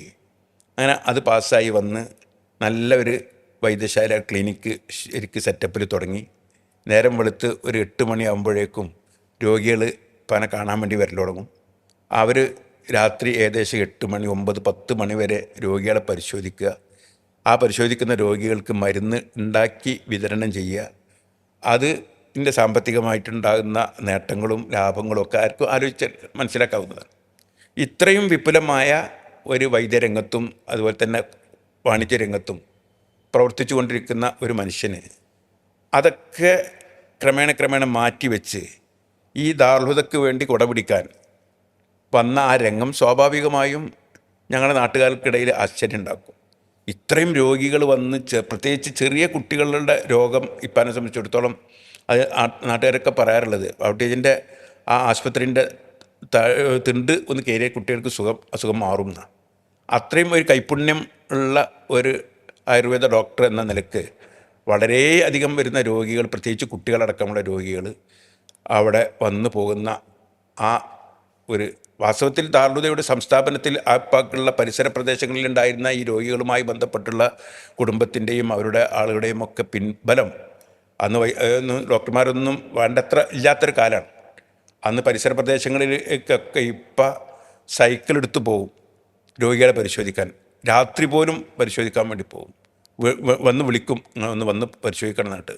അത് കുണ്ടൂർ, കൊടിഞ്ഞിയിൽ, അവരെ നന്നമ്പ്ര, മൂന്നിയൂർ, പരപ്പനങ്ങാടി, പാലത്തിങ്ങൽ, എമാരി, കൊടുവായൂർ, ഏറനഗർ, ഈ സ്ഥലങ്ങളിലൊക്കെ ഒരു സൈക്കിളാണ്. കാറ് പോലും ഇല്ലാത്ത കാലത്ത് ഈ സൈക്കിൾമേലാണ് പാപ്പ ഒരു മരുന്നിൻ്റെ ഒരു പെട്ടി ഉണ്ടാവും. ആ പെട്ടിയിൽ സ്റ്റെതസ്കോപ്പ്, അതുപോലെ തന്നെ കത്തിരി, മറ്റേ സാധാരണഗതിയിൽ എന്തെങ്കിലുമൊക്കെ പെട്ടെന്ന് ചെറിയതായി എന്തെങ്കിലുമൊക്കെ ചെയ്യേണ്ടിട്ടുണ്ടെങ്കിൽ ആ വക സാധനങ്ങൾ, അതോടൊപ്പം തന്നെ അത്യാവശ്യം മരുന്നുകൾ, ഇതൊക്കെ വെച്ചിട്ടാണ് ആ ഒരു സൈക്കിൾ ഉണ്ടാവുക. ആ സൈക്കിളും ചവിട്ടി ഈ പറഞ്ഞ സ്ഥലങ്ങളിലൊക്കെ പാപ്പ പോകാറുണ്ട്. പ്രത്യേകിച്ച് കൊടിഞ്ഞി, മറ്റേ ഏറനഗർ, ഈ നന്നമ്പർ, തന്നല, ഈ പ്രദേശങ്ങളിൽ ഒക്കെ, ഇവിടെ പന്താരങ്ങാടി, തിരൂരങ്ങാടി, ഈ പ്രദേശങ്ങളിലൊക്കെ അന്ന് ഇവിടെ ഡോക്ടർമാരില്ല. ആ ഒരു ബന്ധം പനെ സംബന്ധിച്ചിടത്തോളം ദാറുൽഹുദയുടെയും സുന്നിമാൽ ഫെഡറേഷൻ്റെയൊക്കെ വളർച്ചയിൽ വളരെ വലിയ പങ്ക് വഹിച്ചിട്ടുണ്ട് താനും. ചുരുക്കി പറഞ്ഞാൽ ഈ ആശുപത്രിയിലും ഇങ്ങനെ ആളുകൾ വന്ന് കാത്തു നിൽക്കുന്ന ആ ഒരു സാഹചര്യത്തിൽ ഇവിടെ ഈ മണ്ണിട പറഞ്ഞല്ലോ വെള്ളക്കുണ്ടാണ്. ഇവിടെ അന്ന് JCB അല്ലെങ്കിൽ ട്രിപ്പർ ലോറി ഒന്നും ഇല്ലാത്തൊരു കാലം. തൊട്ടടുത്തുള്ള പാടങ്ങളിൽ നിന്ന് കൈക്കോട്ട് കൊണ്ട് മണ്ണ് കൊത്തി കൊട്ടയിൽ തല വെച്ച് ലോറിയിലേക്ക് കയറ്റി കൊടുന്നിട്ട് ആ ലോറിയിൽ ഈ പണിക്കാരന് കയറി കൈക്കോട്ടും വെച്ച് വന്ന് ഇവിടെ ദാറുൽഹുദൻ്റെ ഈ പാടത്ത് അവർ ആ ലോറിൻ്റെ ബോഡി മാറ്റി കൈക്കോട്ട് കൊണ്ട് തന്നെ മണ്ണ് കൊത്തി ഇങ്ങോട്ട് വലിച്ചാക്കി കൊണ്ടുവന്നിരുന്ന ഒരു കാലഘട്ടം. അപ്പോൾ അത് എവിടെയെങ്കിലുമൊക്കെ മണ്ണിട്ട് കണ്ട് ഇവർ പോയിട്ടുണ്ടെന്നുണ്ടെങ്കിൽ പിന്നെ അത് വേറെ പണിക്കാരെ വെച്ച് നീക്കേണ്ടി വരും. അപ്പോൾ അത് കൃത്യമായി മണ്ണുകൾ തേക്കാൻ വേണ്ടിയിട്ട് ഒരു മേസ്തിരി ഉണ്ടായിരുന്നു, മോമാക്കാർ, കരുവർമ്മത്ത് മോമാക്കാർ. ആ മൂപ്പർക്ക് നിർദ്ദേശങ്ങൾ കൊടുക്കുപ്പ. പിന്നെ ഇപ്പം ഇങ്ങനെ വരുന്ന സമയത്ത് രാവിലെ വൈദ്യശാലയ്ക്ക് പോകുന്നതിന് മുമ്പായിട്ട് ഇവിടെ വരും. വന്നിങ്ങനെ ലോറിയും പണിക്കാരിങ്ങനെ വരുന്നതിനനുസരിച്ച് പിന്നെയാണ് പോകാൻ കഴിയാതാവും. പണിക്കാരിങ്ങനെ ലോറികളൊക്കെ കൂടുതൽ ഉണ്ടാകുമ്പോൾ ആണ് പോകാൻ കഴിയാതാവും. അപ്പോൾ രോഗികൾ അവിടെ നിന്ന് കണ്ട് ഇങ്ങനെ വെയിറ്റ് ചെയ്ത് മടുത്ത് പോകും. അൽഹംദുലില്ലാ എൻ്റെ പെങ്ങളെ ഭർത്താവായിരുന്ന ഡോക്ടർ അഹമ്മദ് അന്ന് MBBS കഴിഞ്ഞ് വന്ന സമയമാണ്. അപ്പോൾ വൈദ്യശാലയുടെ പുറത്ത് തന്നെ ഒരു ക്ലിനിക്ക് വേറെ അദ്ദേഹം തുടങ്ങിയിരുന്നു. അപ്പോൾ ഇപ്പോൾ അവർ നിങ്ങൾ അഹമ്മദ് പോയി കണ്ടാളി അറിയും, എനിക്കിപ്പം വരാൻ കഴിയില്ല അറിയും. അത്രയും അങ്ങനെ. എന്നാലും ചില ആളുകൾക്ക് ഇവിടെ വരും, ഇവിടെ വന്ന് മരുന്ന് എഴുതിക്കാം. ഇടയ്ക്കൊക്കെ എന്നാലും പോവും. ഉച്ചക്ക് രാവിലെ പൊരിയെന്ന് വന്നാൽ ഉച്ചക്ക് ഒരു 11 മണി 12 മണിയാകുമ്പോൾ ഒന്ന് വെച്ച് പോയി അപ്പോൾ അവിടെയുള്ള രോഗികളെ പരിശോധിച്ച് ഭക്ഷണം കഴിച്ച് കിടന്നു തുടങ്ങി ഒരു 3-4 മണി വരെ അസുരം നിസ്കരിച്ചിട്ട് പിന്നെ ഇവർക്ക് തന്നെ വരും. പിന്നെ ഇവിടെ വന്നിട്ടുണ്ടെങ്കിൽ പിന്നെ രാത്രിയാണ് പോവുക. അപ്പോൾ അന്ന് ഇവിടെ ഇരിക്കാൻ തണലില്ല, ഇവിടെ കെട്ടിടമില്ല, ഒന്നുമില്ല. ഇവിടെ ആശാരിപ്പണിക്ക് വേണ്ടിയിട്ടൊക്കെ ഒരു ഷെഡിലാണ് അന്ന് വന്നിരിക്കലൊക്കെ. അപ്പോൾ ചായ കിട്ടൂല. ഇപ്പം കാണിച്ച ഇടക്കിടക്ക് ചായ കുടിക്കണം. ആ ഫ്ലാസ്കിൽ ചായ ഉണ്ടാക്കി കൊടുന്ന് ഇവിടുന്ന് കഴിക്കും. അപ്പോൾ അതിനോട് സെയ്തിൽ വേജി ഉണ്ടാവും, ചിലപ്പോൾ കുഞ്ഞാപ്പൂജി വരും. പിന്നെ ഇവിടെ തൊട്ടടുത്ത് മാമുട്ടിയേജി എന്ന് പറയും, AV മദീനാജി ഉണ്ടാവും. ഇവരൊക്കെ ഇരുന്നിട്ടാണ് ഈ നിർമ്മാണ പ്രവർത്തനങ്ങളുമായിട്ടുള്ള ചർച്ചകളൊക്കെ നടക്കുക. ഇതാണ് അന്നത്തെ അവസ്ഥ. അപ്പം ഈ മണ്ണടിക്കാൻ ഒരു ടീം മാത്രമല്ല, പണിങ്ങനെ കൂടി വന്നപ്പം 2-3 ടീം ഉണ്ടാവും മണ്ണെടുക്കാനും അത് ഇവിടെ എത്തിക്കാനൊക്കെ. അവർക്ക് കരാർ കൊടുത്തിട്ടുണ്ടായിരിക്കും, ഒരു ലോഡ് മണ്ണിന് ഇത്ര ഉറുപ്പ്യാണ്. അപ്പോൾ അങ്ങനെ വിവിധ ടീം ഇങ്ങനെ മണ്ണ് കൊണ്ട് നിൽക്കുമ്പം ശരിക്കും ഇവിടെ ശ്രദ്ധിക്കണം. അപ്പോൾ ഈ മോമാക്കാനെ കൊണ്ട് മാത്രം, മേശരിയായ മോമാക്കാനെ കൊണ്ട് മാത്രം ചിലപ്പോൾ കഴിയില്ല. അപ്പോൾ ഇപ്പോൾ ഇവിടെ വരുമ്പം ഒരു ലോറി ഇവിടെ ഇറക്കുണ്ടാവും, വേറെ ലോറി വരുന്നുണ്ടാവും, വേറെ ലോറി വഴിയിലുണ്ടാവും. അപ്പോൾ അവർക്കൊക്കെ വേണ്ട നിർദ്ദേശങ്ങൾ കൊടുത്തുകൊണ്ട് ഈ കുടയും പിടിച്ച് ഇവിടെ ഇപ്പം ഓരോ ലോറിൻ്റെ ബാക്കിൽ പോയി അവിടെ തട്ട് ഇവിടെ തട്ട് എന്ന് പറഞ്ഞിങ്ങനെ. അപ്പോൾ അതാണ് അന്നത്തെ പൊരി വെയിലാണ്, കാക്ക ഇരിക്കാൻ തണലില്ലാത്ത സ്ഥലമാണ്, ഒരു കെട്ടിടവുമില്ല, ഒന്നുമില്ല. പരിസരത്ത് പോലും കെട്ടിടമില്ല. ഇന്നൊക്കെ അൽഹംദുലില്ലാ ദാറുൽ വന്നതിന് ശേഷമുള്ള ഈ കെട്ടിടങ്ങളും കടകളും ബിൽഡിങ്ങുകളും പുരകളും ഇപ്പോൾ ഇവിടെ കാണുന്നതൊക്കെ അതിൻ്റെ അകത്തൊക്കെ വളരെ ചെറിയ ഒറ്റപ്പെട്ട വീടുകൾ മാത്രമാണുള്ളത്. അപ്പം ആ വെയിലത്ത് പൊരി വെയിലത്ത് കുട പിടിച്ച് നിൽക്കുമ്പോൾ സ്വാഭാവികമായും അന്ന് ശീലക്കുടയാണ്, ഇന്നത്തെ മാതിരി ഈ പോളിസ്റ്ററിൻ്റെ കുടല്ല. ശീലക്കുട വേഗം നിരക്കും. അപ്പോൾ ആ കറുത്ത കുട നിരച്ച് വെളുത്തു. ഇപ്പാൻ്റെ ശരീരം സാധാരണ ഒരു ആവറേജ് തനി വെളുപ്പല്ല കറുപ്പുമല്ല, ഒരു ഇടകലർന്ന ആണ്. ഇപ്പാൻ്റെ ശരീരം പറ്റണ്ട് കറുത്തും ചെയ്തു, വെയിലും ഇതും കൊണ്ടിട്ട്, കുടൻ്റെ ഉള്ളിൽ കൂടെ വെയിലും കൊണ്ടിട്ട്. അതുകൊണ്ടാണ് ബൗട്ടേജിൻ്റെ കുട വെളുത്തു ബൗട്ടേജ് കറുത്തു എന്ന് പറയുന്നത്. അതൊക്കെ ഒരു തരം അലങ്കാരിക പ്രയോഗം എന്ന് പറഞ്ഞാൽ വിചാരിച്ചാൽ മതി. ആളുകൾ പരിഹരിക്കാറുണ്ട്. കാരണം സ്വാഭാവികമായിട്ടും ഒരു പദപ്രയം ഉണ്ടല്ലോ, അയാൾക്ക് നല്ല സുഖമില്ലാൻ തോന്നുന്നുണ്ട് അറിയും. കാരണം അവിടെ നൂറുകണക്കിന് രോഗികൾ പരിശോധിച്ച് മരുന്നുണ്ടാക്കി കൊടുത്ത് കാശ് വാങ്ങുന്നതിന് പകരം ഇവിടെ ഈ പൊരി വെയിലത്ത് നിൽക്കുകയാണല്ലോ. അപ്പോൾ നല്ല സുഖം ഉണ്ടെങ്കിൽ ആ കായ് ഉണ്ടാക്കാനാണല്ലോ പോവുക എന്നുള്ള ഒരു സങ്കല്പത്തിൽ നിന്നാണ് ആ മൂപ്പർക്ക് വലിയ സുഖമില്ലാന്ന് തോന്നുന്നുണ്ട്, വലിയ ആചാരം അല്ല വിരാന്താണെന്നൊക്കെ വരെ പറയുന്ന പരിഹസിച്ചുകൊണ്ട് അതൊരു ഇതായി കളിയാക്കി പറയല്ല. ഇപ്പം അന്ന് അത് ഒഴിവാക്കിക്കാണ്ട് ഇങ്ങനെ ഇവിടെ നിൽക്കുമ്പോൾ സാധാരണ ഉണ്ടാകുന്ന ജനങ്ങൾക്കുണ്ടാകുന്ന ഒരു പ്രതികരണം എന്നേ ഞാനിതിനെക്കുറിച്ച് മനസ്സിലാക്കുന്നുള്ളൂ. പക്ഷേ ഞാനിപ്പം ആലോചിക്കും, അന്ന് ആ ഒരു നാട്ടുകാർ പരിഹസിച്ചിരുന്ന ആ സുഖമില്ലാത്തൊരവസ്ഥ എന്ന് പറഞ്ഞിരുന്നുണ്ട്. ആ സുഖമില്ലാത്ത അവസ്ഥയാണ് ഇപ്പം ഇന്നീ കാണുന്ന എല്ലാ ദാറുൽ ഓഫ് ക്യാമ്പസുകളുടെയും ദാറുൽ ഹുദവി പണ്ഡിതന്മാർ കേരളത്തിന് പുറത്ത് നടത്തിക്കൊണ്ടിരിക്കുന്ന 3186 മദ്രസകൾ, അവിടെ പഠിച്ചുകൊണ്ടിരിക്കുന്ന കുട്ടികൾ, ഇതൊക്കെ അന്നത്തെ ആ ഒരു സുഖമില്ലാത്ത അവസ്ഥയുടെ ഗുണഫലമാണ് എന്നാണ് ഇന്ന് അത് മനസ്സിലാക്കുമ്പോൾ സഹതാപത്തോടു കൂടി ഓർക്കാനുള്ളത്. പിന്നെ ബാപ്പുട്ടിയാജിയുടെ ഒരു പ്രവർത്തനങ്ങൾ എത്രയായാലും ദാറുൽഹുദയുടെ കഥകൾ പറഞ്ഞാലും നമുക്ക് തീരൂല. പിന്നെ ബാപ്പുട്ടിയാജി 2003 നമ്മോട് ഇവിടെ പറയുന്നത്. അതിനുശേഷം ചെമ്മക്കൽ കുഞ്ഞാപ്പു ഹാജി ജനറൽ സെക്രട്ടറി ആകുന്നു, ബാവാക്ക ജോയിൻറ്റ് സെക്രട്ടറി ആയിട്ട് കയറുന്നു. പക്ഷേ അതുവരെ ആ 2003 വരെയൊക്കെയുള്ള ബാവാക്കയും ദാറുൽഹുദയും തമ്മിലുള്ള ഒരു ബന്ധം എങ്ങനെയായിരുന്നു? ബാവാക്ക ഇവിടുത്തെ കാര്യങ്ങളിൽ ഇടപെടാറുണ്ടായിരുന്നോ, വരാറുണ്ടായിരുന്നോ? അത് ഞാൻ നേരത്തെ പറഞ്ഞല്ലോ, രാത്രി വീട്ടിലേക്ക് പോകുമ്പോൾ ഉപ്പാൻ്റെ കൂടെ ടോർച്ച് അടിച്ചു കൊടുത്ത് ഇങ്ങനെ പോകും. അങ്ങനെ പോകുന്ന ഒരു ദിവസമാണ് ഈ സ്ഥലം വാങ്ങുന്നതിനെക്കുറിച്ചുള്ള ചർച്ച കഴിഞ്ഞ് ഞങ്ങൾ പോകുമ്പോഴാണ് ഇപ്പം എന്നോട് പറഞ്ഞത്, ഇങ്ങനെ ഈ സ്ഥലം ദാറുൽഹുദക്ക് വേണ്ടി വാങ്ങുകയാണ്. അങ്ങനെ ഓരോ ദിവസം പോകുമ്പോഴും ഇതിൻ്റെ പുരോഗതികൾ ഇങ്ങനെ പറഞ്ഞു തരും. ഇപ്പം ഒരു ദിവസം പറഞ്ഞ് അവിടെ കല്ലിടാൻ പോവാണ്. കല്ലിടാൻ വേണ്ടിയിട്ട് സെയ്ദ് മുഹമ്മദ് ശിഹാബ് തങ്ങളെ ക്ഷണിച്ചിട്ടുണ്ട്. കണ്ണിയത്ത് ഉസ്താദിനെയും ക്ഷണിക്കണം, നാളെ പോയി ക്ഷണിക്കണം, ഇജ്ജ് പോരണടാന്ന് ചോദിച്ചു. ഞാനും പോരുന്നതായിരുന്നു. അങ്ങനെ കണ്ണിയത്ത് ഉസ്താദിനെ ക്ഷണിക്കാൻ വേണ്ടിയിട്ട് സെയ്ദ് അൽവിയാജിയും ഞാനും, ഞങ്ങളെ ചെമ്മാട്ടനുണ്ട് മുഹമ്മദ് മാസ്റ്റർ, ഇപ്പം ഒരു മഹല്ല് ജമാഅത്തിൻ്റെ പ്രവർത്തനത്തിൻ്റെ ഒരു വലിയ സഹായിയായിരുന്നു.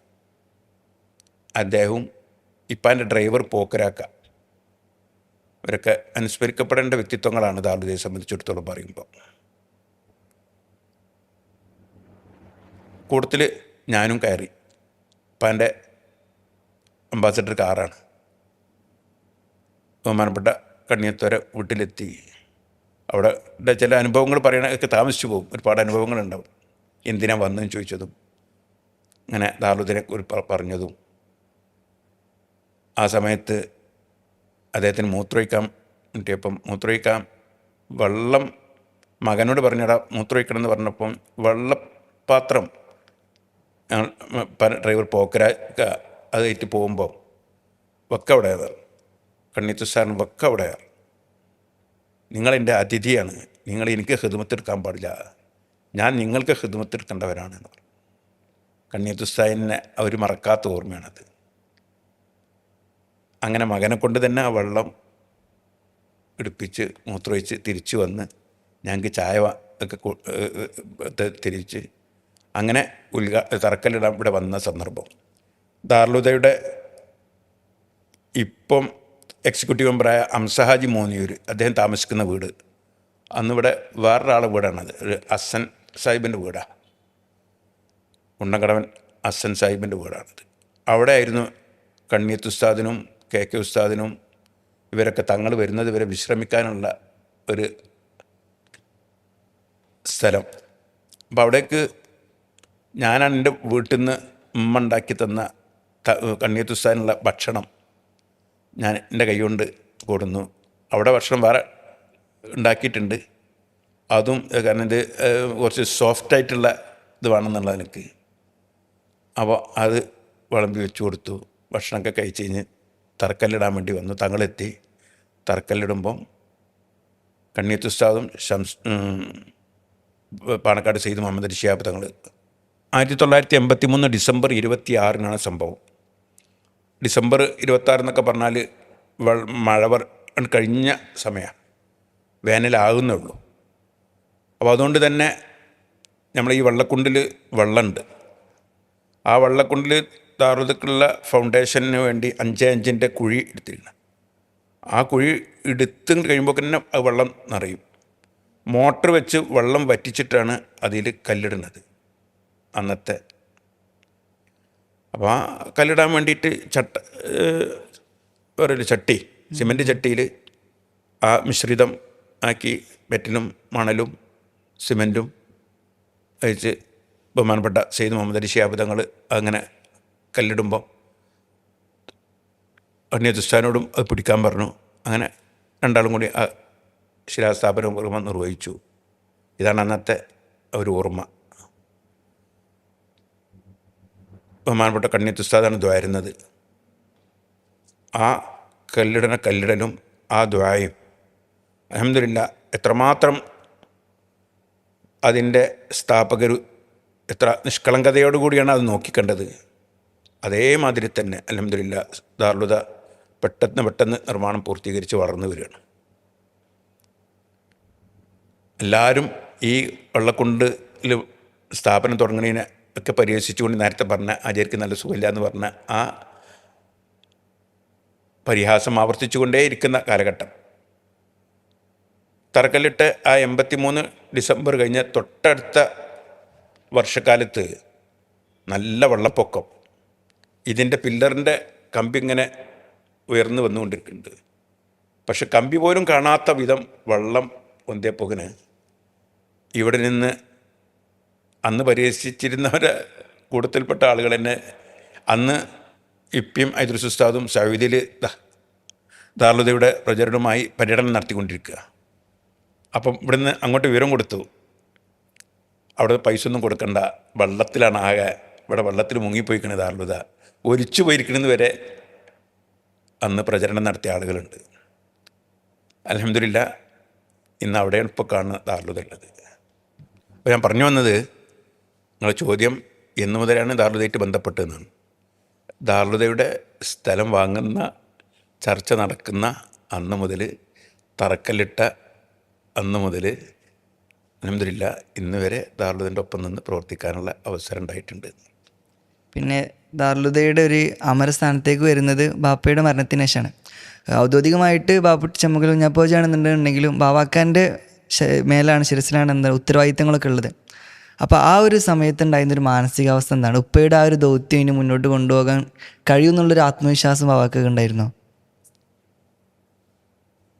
അതൊരു ചോദ്യം തന്നെയാണ്. 2003 ജൂലൈ 23 ഇപ്പം വഫാത്താകുന്നത്. പക്ഷേ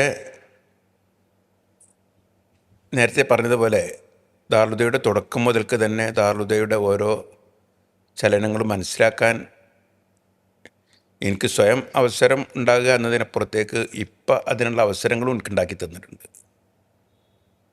ഉദാഹരണത്തിന് പറഞ്ഞാൽ 1986 ഏപ്രിൽ 7 ദാറുൽ ഹുദയുടെ ഉദ്ഘാടന കർമ്മം. മഹാനായ സെയ്ദ് മുഹമ്മദ് അലി ശിഹാബ് തങ്ങളാണല്ലോ ഉദ്ഘാടനം ചെയ്തത്. ആ 7 ഉദ്ഘാടനം കഴിഞ്ഞ് 1986 ജൂൺ 25 പഠനോദ്ഘാടനം. അപ്പം അതുമായി ബന്ധപ്പെട്ടുകൊണ്ട് ഇവിടെ മാനേജറായിട്ടൊന്നും ആരുമില്ല. അപ്പോൾ ഇതിൻ്റെ ഓരോ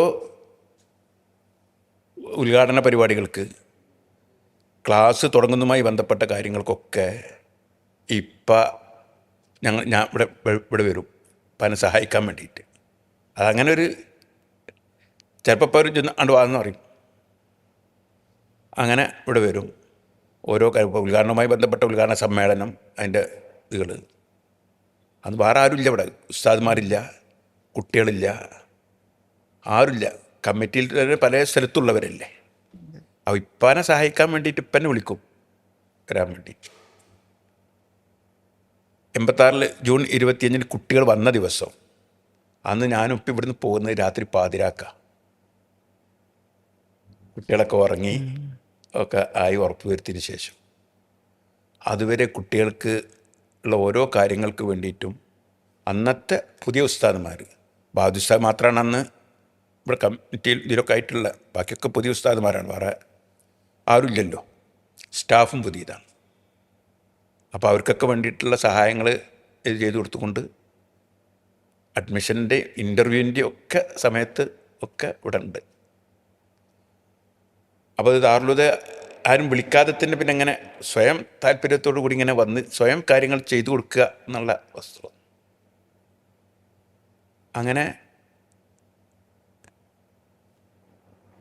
ഞാൻ ജനറൽ ബോഡി മെമ്പറോ അല്ലെങ്കിൽ വർക്കിംഗ് കമ്മിറ്റി മെമ്പറോ ഒന്നുപോലും ഇല്ലാത്ത സാഹചര്യത്തിൽ തന്നെ ഇവിടെ വന്ന് ഇപ്പാക്ക് വേണ്ടി ഇപ്പാൻ്റെ ഒപ്പം വരും.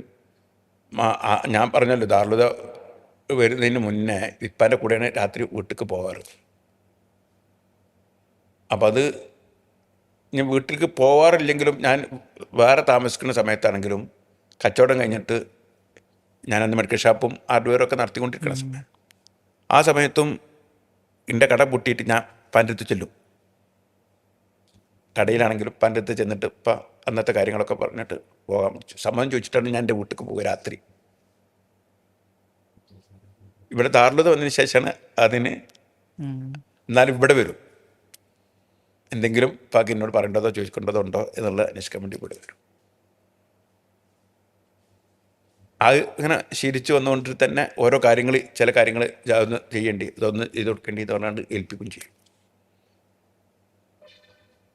പിന്നെ ദാറുൽ ഓരോ പരിപാടികൾ, ഓരോ ദിവസം, ഓരോ വർഷത്തിലുണ്ടാകുന്ന നബിദിനാഘോഷ പരിപാടികൾ, ഇവിടെ ഉണ്ടാകുന്ന മറ്റു നേതാക്കന്മാർ വരുമ്പോൾ ഉണ്ടാകുന്ന പരിപാടികൾ, ഇതൊക്കെ ആക്കി വെച്ചു കൊടുക്കാൻ ഞങ്ങൾക്ക് വരണം ഇപ്പാക്ക്. ഇവിടെ വേറെ ആരുമില്ല, കുറഞ്ഞ ഉസ്താദന്മാരും. അന്ന് ഇവിടെ ഒരു പരിപാടി സംഘടിപ്പിക്കണമെങ്കിൽ ഒരു കസാല മുന്നിലിടാൻ പറ്റിയ കസാല ഉണ്ടാവില്ല. അത് ഏതെങ്കിലും വീട്ടിൽ പോയിട്ട് സോഫ എടുത്തുകൊണ്ട് വരണം, ഇവിടെ കൊടുന്ന് നടണം.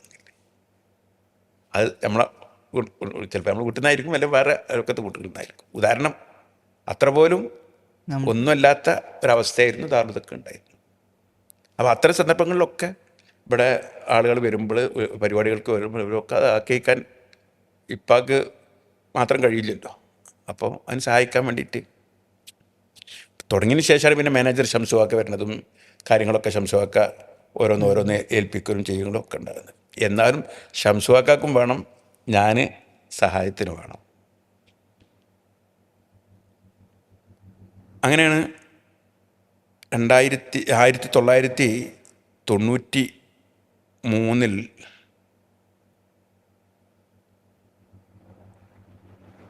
ദാറുൽഹുദക്ക് സ്ഥിരമായിട്ട് ഹൈദുർസ് ഉസ്താദിന് ഒരു വിസ അയച്ചിട്ട് എല്ലാ കൊല്ലം സൗദിയിൽ ഒരു പര്യടനം നടത്തിയ ഒരു 6 മാസത്തിൽ ഒന്ന് പോയി വരാൻ വേണ്ടിയിട്ട് ഒരു വിസ സംഘടിപ്പിക്കാൻ വേണ്ടിയിട്ട് നമ്മുടെ ദാറുൽഹുദിൻ്റെ ട്രഷറർ സെയ്ദൽ വ്യാജിൻ്റെ ജ്യേഷ്ഠൻ്റെ മകൻ മണ്ണാർക്കാട്ടുള്ള മുസ്തഫ സാഹിബിനോട് സെൽവിയാജിയും ഇപ്പം പറഞ്ഞിരുന്നു.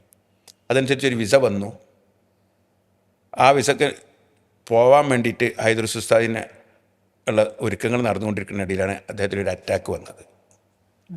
അറ്റാക്ക് വന്ന് മൗലാന ഹോസ്പിറ്റലിൽ അഡ്മിറ്റ് ചെയ്യപ്പെട്ടു. പെരിന്തൽമണ്ണ മൗലാന ഹോസ്പിറ്റലിൽ, അതോ മഞ്ചേരി കൊരമ്പയിൽ ഹോസ്പിറ്റലിലോ ഒരു ഹോസ്പിറ്റലിലാണ് അഡ്മിറ്റ് ചെയ്യപ്പെട്ടു. അഡ്മിറ്റ് ചെയ്യപ്പം ഈ വിസ തീരാൻ പോവുകയാണ്, കാലാവധി തീരാൻ പോകുന്നു. ആരെങ്കിലും ഒരാൾ പോകണം ഈ വിസക്ക്. അപ്പം ഒരു കമ്മിറ്റി കൂടി ആരെങ്കിലും പറഞ്ഞേക്കാൻ വേണ്ടി ആരും തയ്യാറാകില്ല. പിരിവിന് പോവുകയാണല്ലോ, നാട് കാണാൻ പോവില്ലല്ലോ. അപ്പം അതിന് മുമ്പേ ഇപ്പിയും ഹൈദുർസ് ഉസ്താദും 1983 ഇതിന് ശിലാസ്ഥാപനം നിർവഹിച്ച് ഉടനെ തന്നെ സൗദി അറേബ്യയിൽ പര്യടനം നടത്തി. സൗദി അറേബ്യയിലാണ് ആദ്യത്തെ കമ്മിറ്റികൾ ഉണ്ടാക്കിയതും പ്രവർത്തനങ്ങളൊക്കെ നടത്തുന്നത്. അങ്ങനെ 4-5 കൊല്ലമായിട്ട് നടന്നുകൊണ്ടിരിക്കുകയാണ്.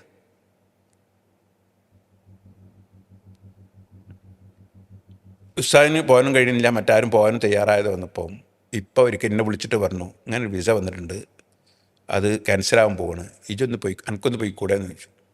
ഞാൻ പറഞ്ഞു, ഞാനന്ന് കട നടത്തിക്കൊണ്ടിരിക്കുകയാണ്, ഹാർഡ്വെയറും മെഡിക്കൽ ഷോപ്പൊക്കെ നടത്തിക്കൊണ്ടിരിക്കുകയാണ്, അതിന് ബുദ്ധിമുട്ടാവില്ല എന്ന് ചോദിച്ചു. അതിന് ബുദ്ധിമുട്ടില്ലാത്ത ഒരു മാസം നിന്നാൽ മതി, സ്ഥിരമായി അങ്ങനെ നിൽക്കേണ്ട, ഒരു മാസം നിന്നാൽ പിന്നെ ഒരു 6 മാസം കഴിയുമ്പോൾ പോയിട്ട് ഇങ്ങനെ വരാം.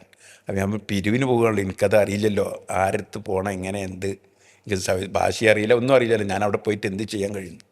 അത് ബേജാറാവണ്ടാറ്, അത് നമുക്ക് അവിടെ ആളുകളുണ്ട്, അവരൊക്കെ എന്നെ സഹായിച്ചോളൂ, ഞാൻ അവർക്കൊക്കെ വിളിച്ച് പറയാം, അവർ മുഖേന ഇത് നമ്മുടെ കമ്മിറ്റികളൊക്കെ ഉണ്ട്, അവർ മുഖേന. അന്ന് ജിദ്ദയിലും മക്കത്തും മദീനത്തും ദാറുലൊക്കെ കമ്മിറ്റി ഉണ്ട്, മറ്റുള്ളിടത്തൊന്നും വ്യവസ്ഥാപിതമായ കമ്മിറ്റി ഒന്നുമില്ല. അങ്ങനെ ഏതായാലും ഞാൻ പോകാൻ നിർബന്ധിതനായി, ഞാൻ പോയി. അപ്പോൾ സ്ഥാപനത്തിന് വേണ്ടിയിട്ടുള്ള അന്ന് ഇവിടെ പണി ഏറെക്കുറെ പൂർത്തീകരിച്ച് ബാക്കിൽ CHSൻ്റെ പണി നടക്കാൻ വേണ്ടിയിരിക്കണം, അവിടെ മണ്ണിട്ട് ഫില്ല് ചെയ്തുകൊണ്ടിരിക്കുകയാണ്. അപ്പോൾ അത് 1 സെൻറ്റ് മണ്ണിട്ട് ഫില്ല് ചെയ്യാൻ അന്ന് 900 ദിർഹം റിയാൽ വേണം. 900 റിയാൽ ഉണ്ടായാൽ മണ്ണിട്ട് ഫില്ല് ചെയ്യുക. അപ്പോൾ ആ പിരിവ് 1 സെൻറ്റ് മണ്ണിട്ട് ഫില്ല് ചെയ്യാനുള്ള പൈസ കളക്ട് ചെയ്യുക എന്നുള്ള രൂപത്തിൽ.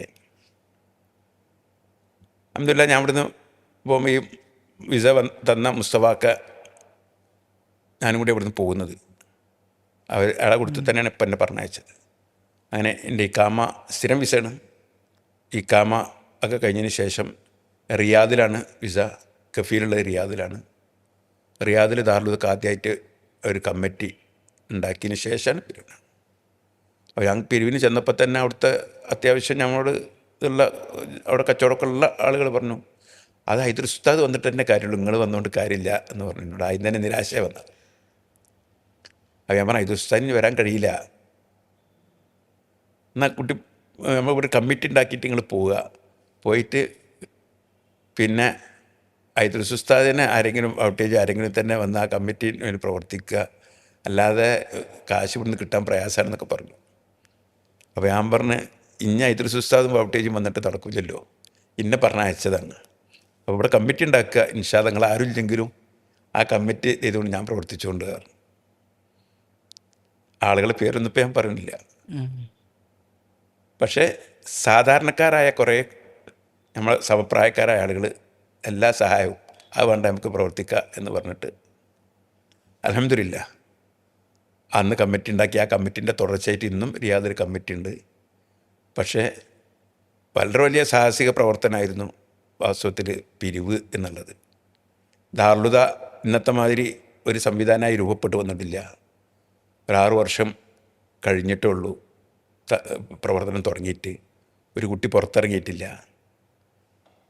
എന്താണ് ദാറുലുദ എന്ന് പറയുമ്പോൾ അങ്ങനെ നടക്കുമെന്ന് ഇങ്ങോട്ട് തിരിച്ച് ചോദിക്കണം. കാരണം എല്ലാവർക്കും അഡ്മിഷന് വന്നിട്ട് കിട്ടാതെ നിരാശപ്പെട്ട് നിൽക്കുന്ന ആളുകളൊക്കെ അത് വലിയ ബുദ്ധിയുള്ള മറ്റേ ചന്ദനമുട്ടികൾക്ക് പഠിക്കാനുള്ള സ്ഥാപനമാണ്, അത് നമുക്കൊന്നും പഠിക്കാനുള്ള സ്ഥാപനമല്ല എന്ന് പറഞ്ഞ് ആക്ഷേപിക്കുക. അതോടൊപ്പം തന്നെ സമസ്തയിൽ നിന്ന് പിരിഞ്ഞു പോയ വിഭാഗം അവരുടെ പ്രവർത്തനം ദാറുലുദക്കെതിരിലും ദാറുലുദ സംവിധാനത്തിനെതിരിലും വളരെ ശക്തി വിട്ടുകൊണ്ടിരിക്കുന്ന കാലം. ആ വക പ്രതിസന്ധികളിലൊക്കെയാണ് ദാറുലുദക്ക് വേണ്ടി പ്രവർത്തിക്കാൻ പോകുന്നത്. അൽഹംദുലില്ലാ നമ്മളെ പ്രസ്ഥാനത്തെയും സമസ്തയൊക്കെ അംഗീകരിക്കുന്ന ആളുകൾ, അതുപോലെ തന്നെ മുസ്ലിം ലീഗ് പ്രസ്ഥാനത്തിനോട് ആഭിമുഖ്യമുള്ള KMCCയുടെ പ്രവർത്തകർ, ഇങ്ങനെയുള്ള എല്ലാവരും കൂടി ഒരുമിച്ച് സഹായിക്കാൻ മുന്നോട്ട് വന്നപ്പോൾ അൽഹംദുലില്ലാ ഇന്നത്തെ വലിയ വലിയ മുതലാളിമാരൊന്നും പോയി സമീപിച്ചിട്ടില്ല. സാധാരണക്കാരായ നമ്മളെ നാട്ടിൽ നിന്ന് പോയി ജോലി ചെയ്യുന്ന ആളുകളുടെ 1 മാസത്തെ ശമ്പളം അത് വ്യത്യസ്ത ഗഡുക്കളായിട്ട് വാങ്ങിക്കോളാം എന്ന് പറഞ്ഞിട്ട് അങ്ങനെ, അതായത് ഒരു വലിയ കച്ചവടക്കാരും ആരും കാണാൻ പറ്റില്ല. വളരെ നാട്ടിൽ നിന്നുള്ള പരിചയക്കാരായ വലിയ കച്ചവടക്കാരെ മാത്രം കണ്ടു എന്നല്ലാതെ ബാക്കി അങ്ങനെ ഓരോ സ്ഥലത്ത് ഒരു 6 മാസം കഴിയുമ്പം റിയാദിൽ ആ പോയിട്ടുണ്ട്. അടുത്ത പ്രാവശ്യം ജിദ്ദയിലായിരിക്കും, അടുത്ത പ്രാവശ്യം ജിസാലിലായിരിക്കും, അടുത്ത പ്രാവശ്യം മദീനത്തായിരിക്കും, അടുത്ത പ്രാവശ്യം കൊൻഫുദിയിലായിരിക്കും. അങ്ങനെ വ്യത്യസ്ത സ്ഥലങ്ങൾ പോയി ഒരു അൽഹംദുലില്ലാ ഒരു 2-3 വർഷം ആ വിസമ്മൽ ദാറുലുദക്ക് വേണ്ടി പ്രവർത്തിക്കാൻ അവസരം ഉണ്ടായി. 1992-93 കാലഘട്ടങ്ങളിലാണ്. അൽഹംദുലില്ലാ അത് അങ്ങനെ ഒരു പ്രവർത്തനം ദാറുലുദക്ക് വേണ്ടി ചെയ്തു. അപ്പോൾ അതുകൊണ്ട് തന്നെ ദാറുൽഹുദക്ക് വേണ്ടിയുള്ള പ്രവർത്തനം എന്നുള്ളത് ഒരു പരിശീലനം കിട്ടിയത് കൊണ്ടിട്ട് 2003 ജോയിൻറ്റ് സെക്രട്ടറി സ്ഥാനം ഏറ്റെടുക്കുക എന്നുള്ളത് ഒരു വലിയ ഭാരമായിട്ട് എനിക്ക് തോന്നിയിട്ടില്ല. മാത്രമല്ല, ഭാരമാകേണ്ട കാര്യമില്ല. ഞാൻ പിരിവിന് പോയി തുടങ്ങിയ ആ കാലഘട്ടമായിരുന്നില്ല. 999 ആകുമ്പോഴേക്കും ദാറുൽഹുദക്ക് മമ്പർ മക്കാമ് ദാറുൽഹുദക്ക് അന്ന് അൽഹംദുലില്ലാ ദാറുൽഹുദക്ക് വേണ്ടി വന്നിരുന്ന അന്ന് വിപുലീകരിക്കപ്പെട്ടിട്ടില്ലല്ലോ. ദാറുൽഹുദ മാത്രമല്ലേ ഉള്ളൂ. ദാറുൽഹുദ ചെമ്മാട് ക്യാമ്പസ് മാത്രമാണ്. അപ്പോൾ അവിടെ നമുക്ക് വേണ്ടി വന്നിരുന്ന ചിലവ് കഴിച്ച് സംഖ്യ ബാക്കിയായിരുന്നു. ആ ബാക്കി വരുന്ന സംഖ്യ കൊണ്ട് നമ്മളൊക്കെ ചില സ്ഥലങ്ങളൊക്കെ നമ്മൾ വാങ്ങി ഒക്കെ ഉള്ള ഒരു സുഭിക്ഷമായ ഒരവസ്ഥയിലായിരുന്നു അന്നുണ്ടായിരുന്നത്. അപ്പോൾ അതുകൊണ്ട് ധൈര്യമായിട്ട് ഞാനല്ല ആർക്കും ഏറ്റെടുക്കാവുന്ന ഒരവസ്ഥയാണ്. എന്നെ സംബന്ധിച്ചിടത്തോളം ഇങ്ങനെ ഒരു പരിശീലനം പിരിവ് രംഗത്തും ഇപ്പാൻ്റെ രംഗത്തും പ്രവർത്തന രംഗത്തും അതുപോലെ തന്നെ ദാറുൽഹുദയുടെ 6ാം വാർഷികം അത്തരം പരിപാടികളിലൊക്കെ നിറഞ്ഞു നിന്ന് പ്രവർത്തിക്കാനൊക്കെ അവസരം ഉണ്ടായി. അപ്പോൾ അതുകൊണ്ട് തന്നെ അതൊരു ഭാരമായി തോന്നിയില്ല. എന്നാൽ തന്നെ 1ാം വാർഷികം 1ാം സന്നദ്ധദാനം, അപ്പോൾ അതിന് വേണ്ടിയിട്ടുള്ള പിരിവിളക്കൽ, അതിൻ്റെ സംഘാടനം, അതിൻ്റെ കൺവീനർ എന്നുള്ള നിലക്ക് ആ സമ്മേളനവുമായി ബന്ധപ്പെട്ട സന്നദ്ധവുമൊക്കെ ബന്ധപ്പെട്ടുകൊണ്ടുള്ള പ്രവർത്തനങ്ങളെ എല്ലാ നിലക്കും അൽഹംദുലില്ലാ ഇങ്ങനെ ദാറുൽഹുദയോട് ചേർന്ന് നിന്ന് പ്രവർത്തിക്കുമ്പം അത് ഇപ്പാൻ്റെ വിയോഗത്തിന് ശേഷം ഏറ്റെടുത്തൊരു ഉത്തരവാദിത്വം എന്നുള്ള നിലക്ക് ഭാരമായി തോന്നാൻ പറയും കാരണമുണ്ട്. ഇതിൻ്റെ മുമ്പിൽ നിൽക്കുന്ന ബഹുമാനപ്പെട്ട ചുമക്കം കുഞ്ഞാപ്പുവച്ചേൻ്റെ ജനറൽ സെക്രട്ടറിക്കാണല്ലോ ഉത്തരവാദിത്തങ്ങൾ കൂടുതലുണ്ടാവുക. ഞാൻ ജോയിൻറ്റ് സെക്രട്ടറി ആണല്ലോ. പക്ഷേ കുഞ്ഞാപ്പുവച്ചി ജനറൽ സെക്രട്ടറി സ്ഥാനം ഏറ്റെടുക്കുമ്പോൾ പറഞ്ഞത് ബാവ ജോയിൻറ്റ് സെക്രട്ടറി ആയി കാര്യങ്ങളൊക്കെ നിർവഹിക്കും, എനിക്ക് വരാൻ കണ്ട് കഴിയില്ല, എനിക്കൊന്ന് ഉറപ്പുണ്ടെങ്കിൽ മാത്രമേ ഞാൻ ജനറൽ സെക്രട്ടറി ഉള്ളൂ. ഇടയ്ക്കിടയ്ക്ക് പറയും ഞാൻ ജനറൽ സെക്രട്ടറി സ്ഥാനം ഒഴിവാകുകയാണ്, നിങ്ങൾ ചെയ്താൽ മതി എന്നൊക്കെ പറയും. അപ്പോൾ ഞാനും പറയും നിങ്ങൾ ജനറൽ സെക്രട്ടറി അല്ലെങ്കിൽ ഞാൻ ജോയിൻറ്റ് സെക്രട്ടറി സ്ഥാനം ഒഴിവാകുകയാണ്.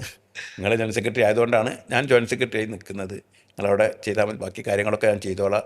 അപ്പോൾ അവരെ ആ നിർദ്ദേശങ്ങളും ഉപദേശങ്ങളും അവർ ഒപ്പം മുമ്പിലുണ്ട് എന്നുള്ള, ഒപ്പമല്ല അവർ മുമ്പിൽ തന്നെ ഉണ്ട് എന്നുള്ള ഇത്. പിന്നെ ബാവുദി ഉസ്താദ് ഇവിടെ കൂടെ ഉണ്ടല്ലോ. അതേമാതിരി തന്നെ ഇവിടുത്തെ മാനേജർ അന്ന് ശംസുവാക്കുണ്ട്.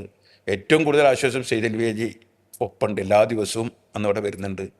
അദ്ദേഹം അന്ന് പൈസ എന്തെങ്കിലും കുറവുണ്ടെങ്കിൽ ഓരോരുത്തരായിട്ട് പോയി കണ്ട് പിരിക്കാനൊക്കെ അന്ന് പ്രാഗൽഭ്യമുള്ള ഒരു പ്രത്യേക പൈസ ഉണ്ടാക്കുന്നതിൽ പ്രത്യേക പ്രാഗൽഭ്യമുള്ള ആളാണ് സെയ്ദ് അൽവിയാജി. അവരുണ്ട്. പിന്നെ ഒരുപാട് ആളുകൾ അന്നത്തെ കമ്മിറ്റിയിലുള്ള ആളുകളൊക്കെ ഫുൾ സപ്പോർട്ടിൽ ഉണ്ടാകുമ്പോൾ എനിക്ക് ധൈര്യമായിട്ട് ഏറ്റെടുക്കാമല്ലോ, ഒരു പ്രശ്നം തോന്നുന്നില്ല. ഇന്നാണ് പ്രയാസം തോന്നുന്നത്. ഇന്ന് സെയ്ൽവേജി സുഖമില്ലാതെ ഇങ്ങോട്ട് വരാൻ കഴിയാതെ നിൽക്കണം.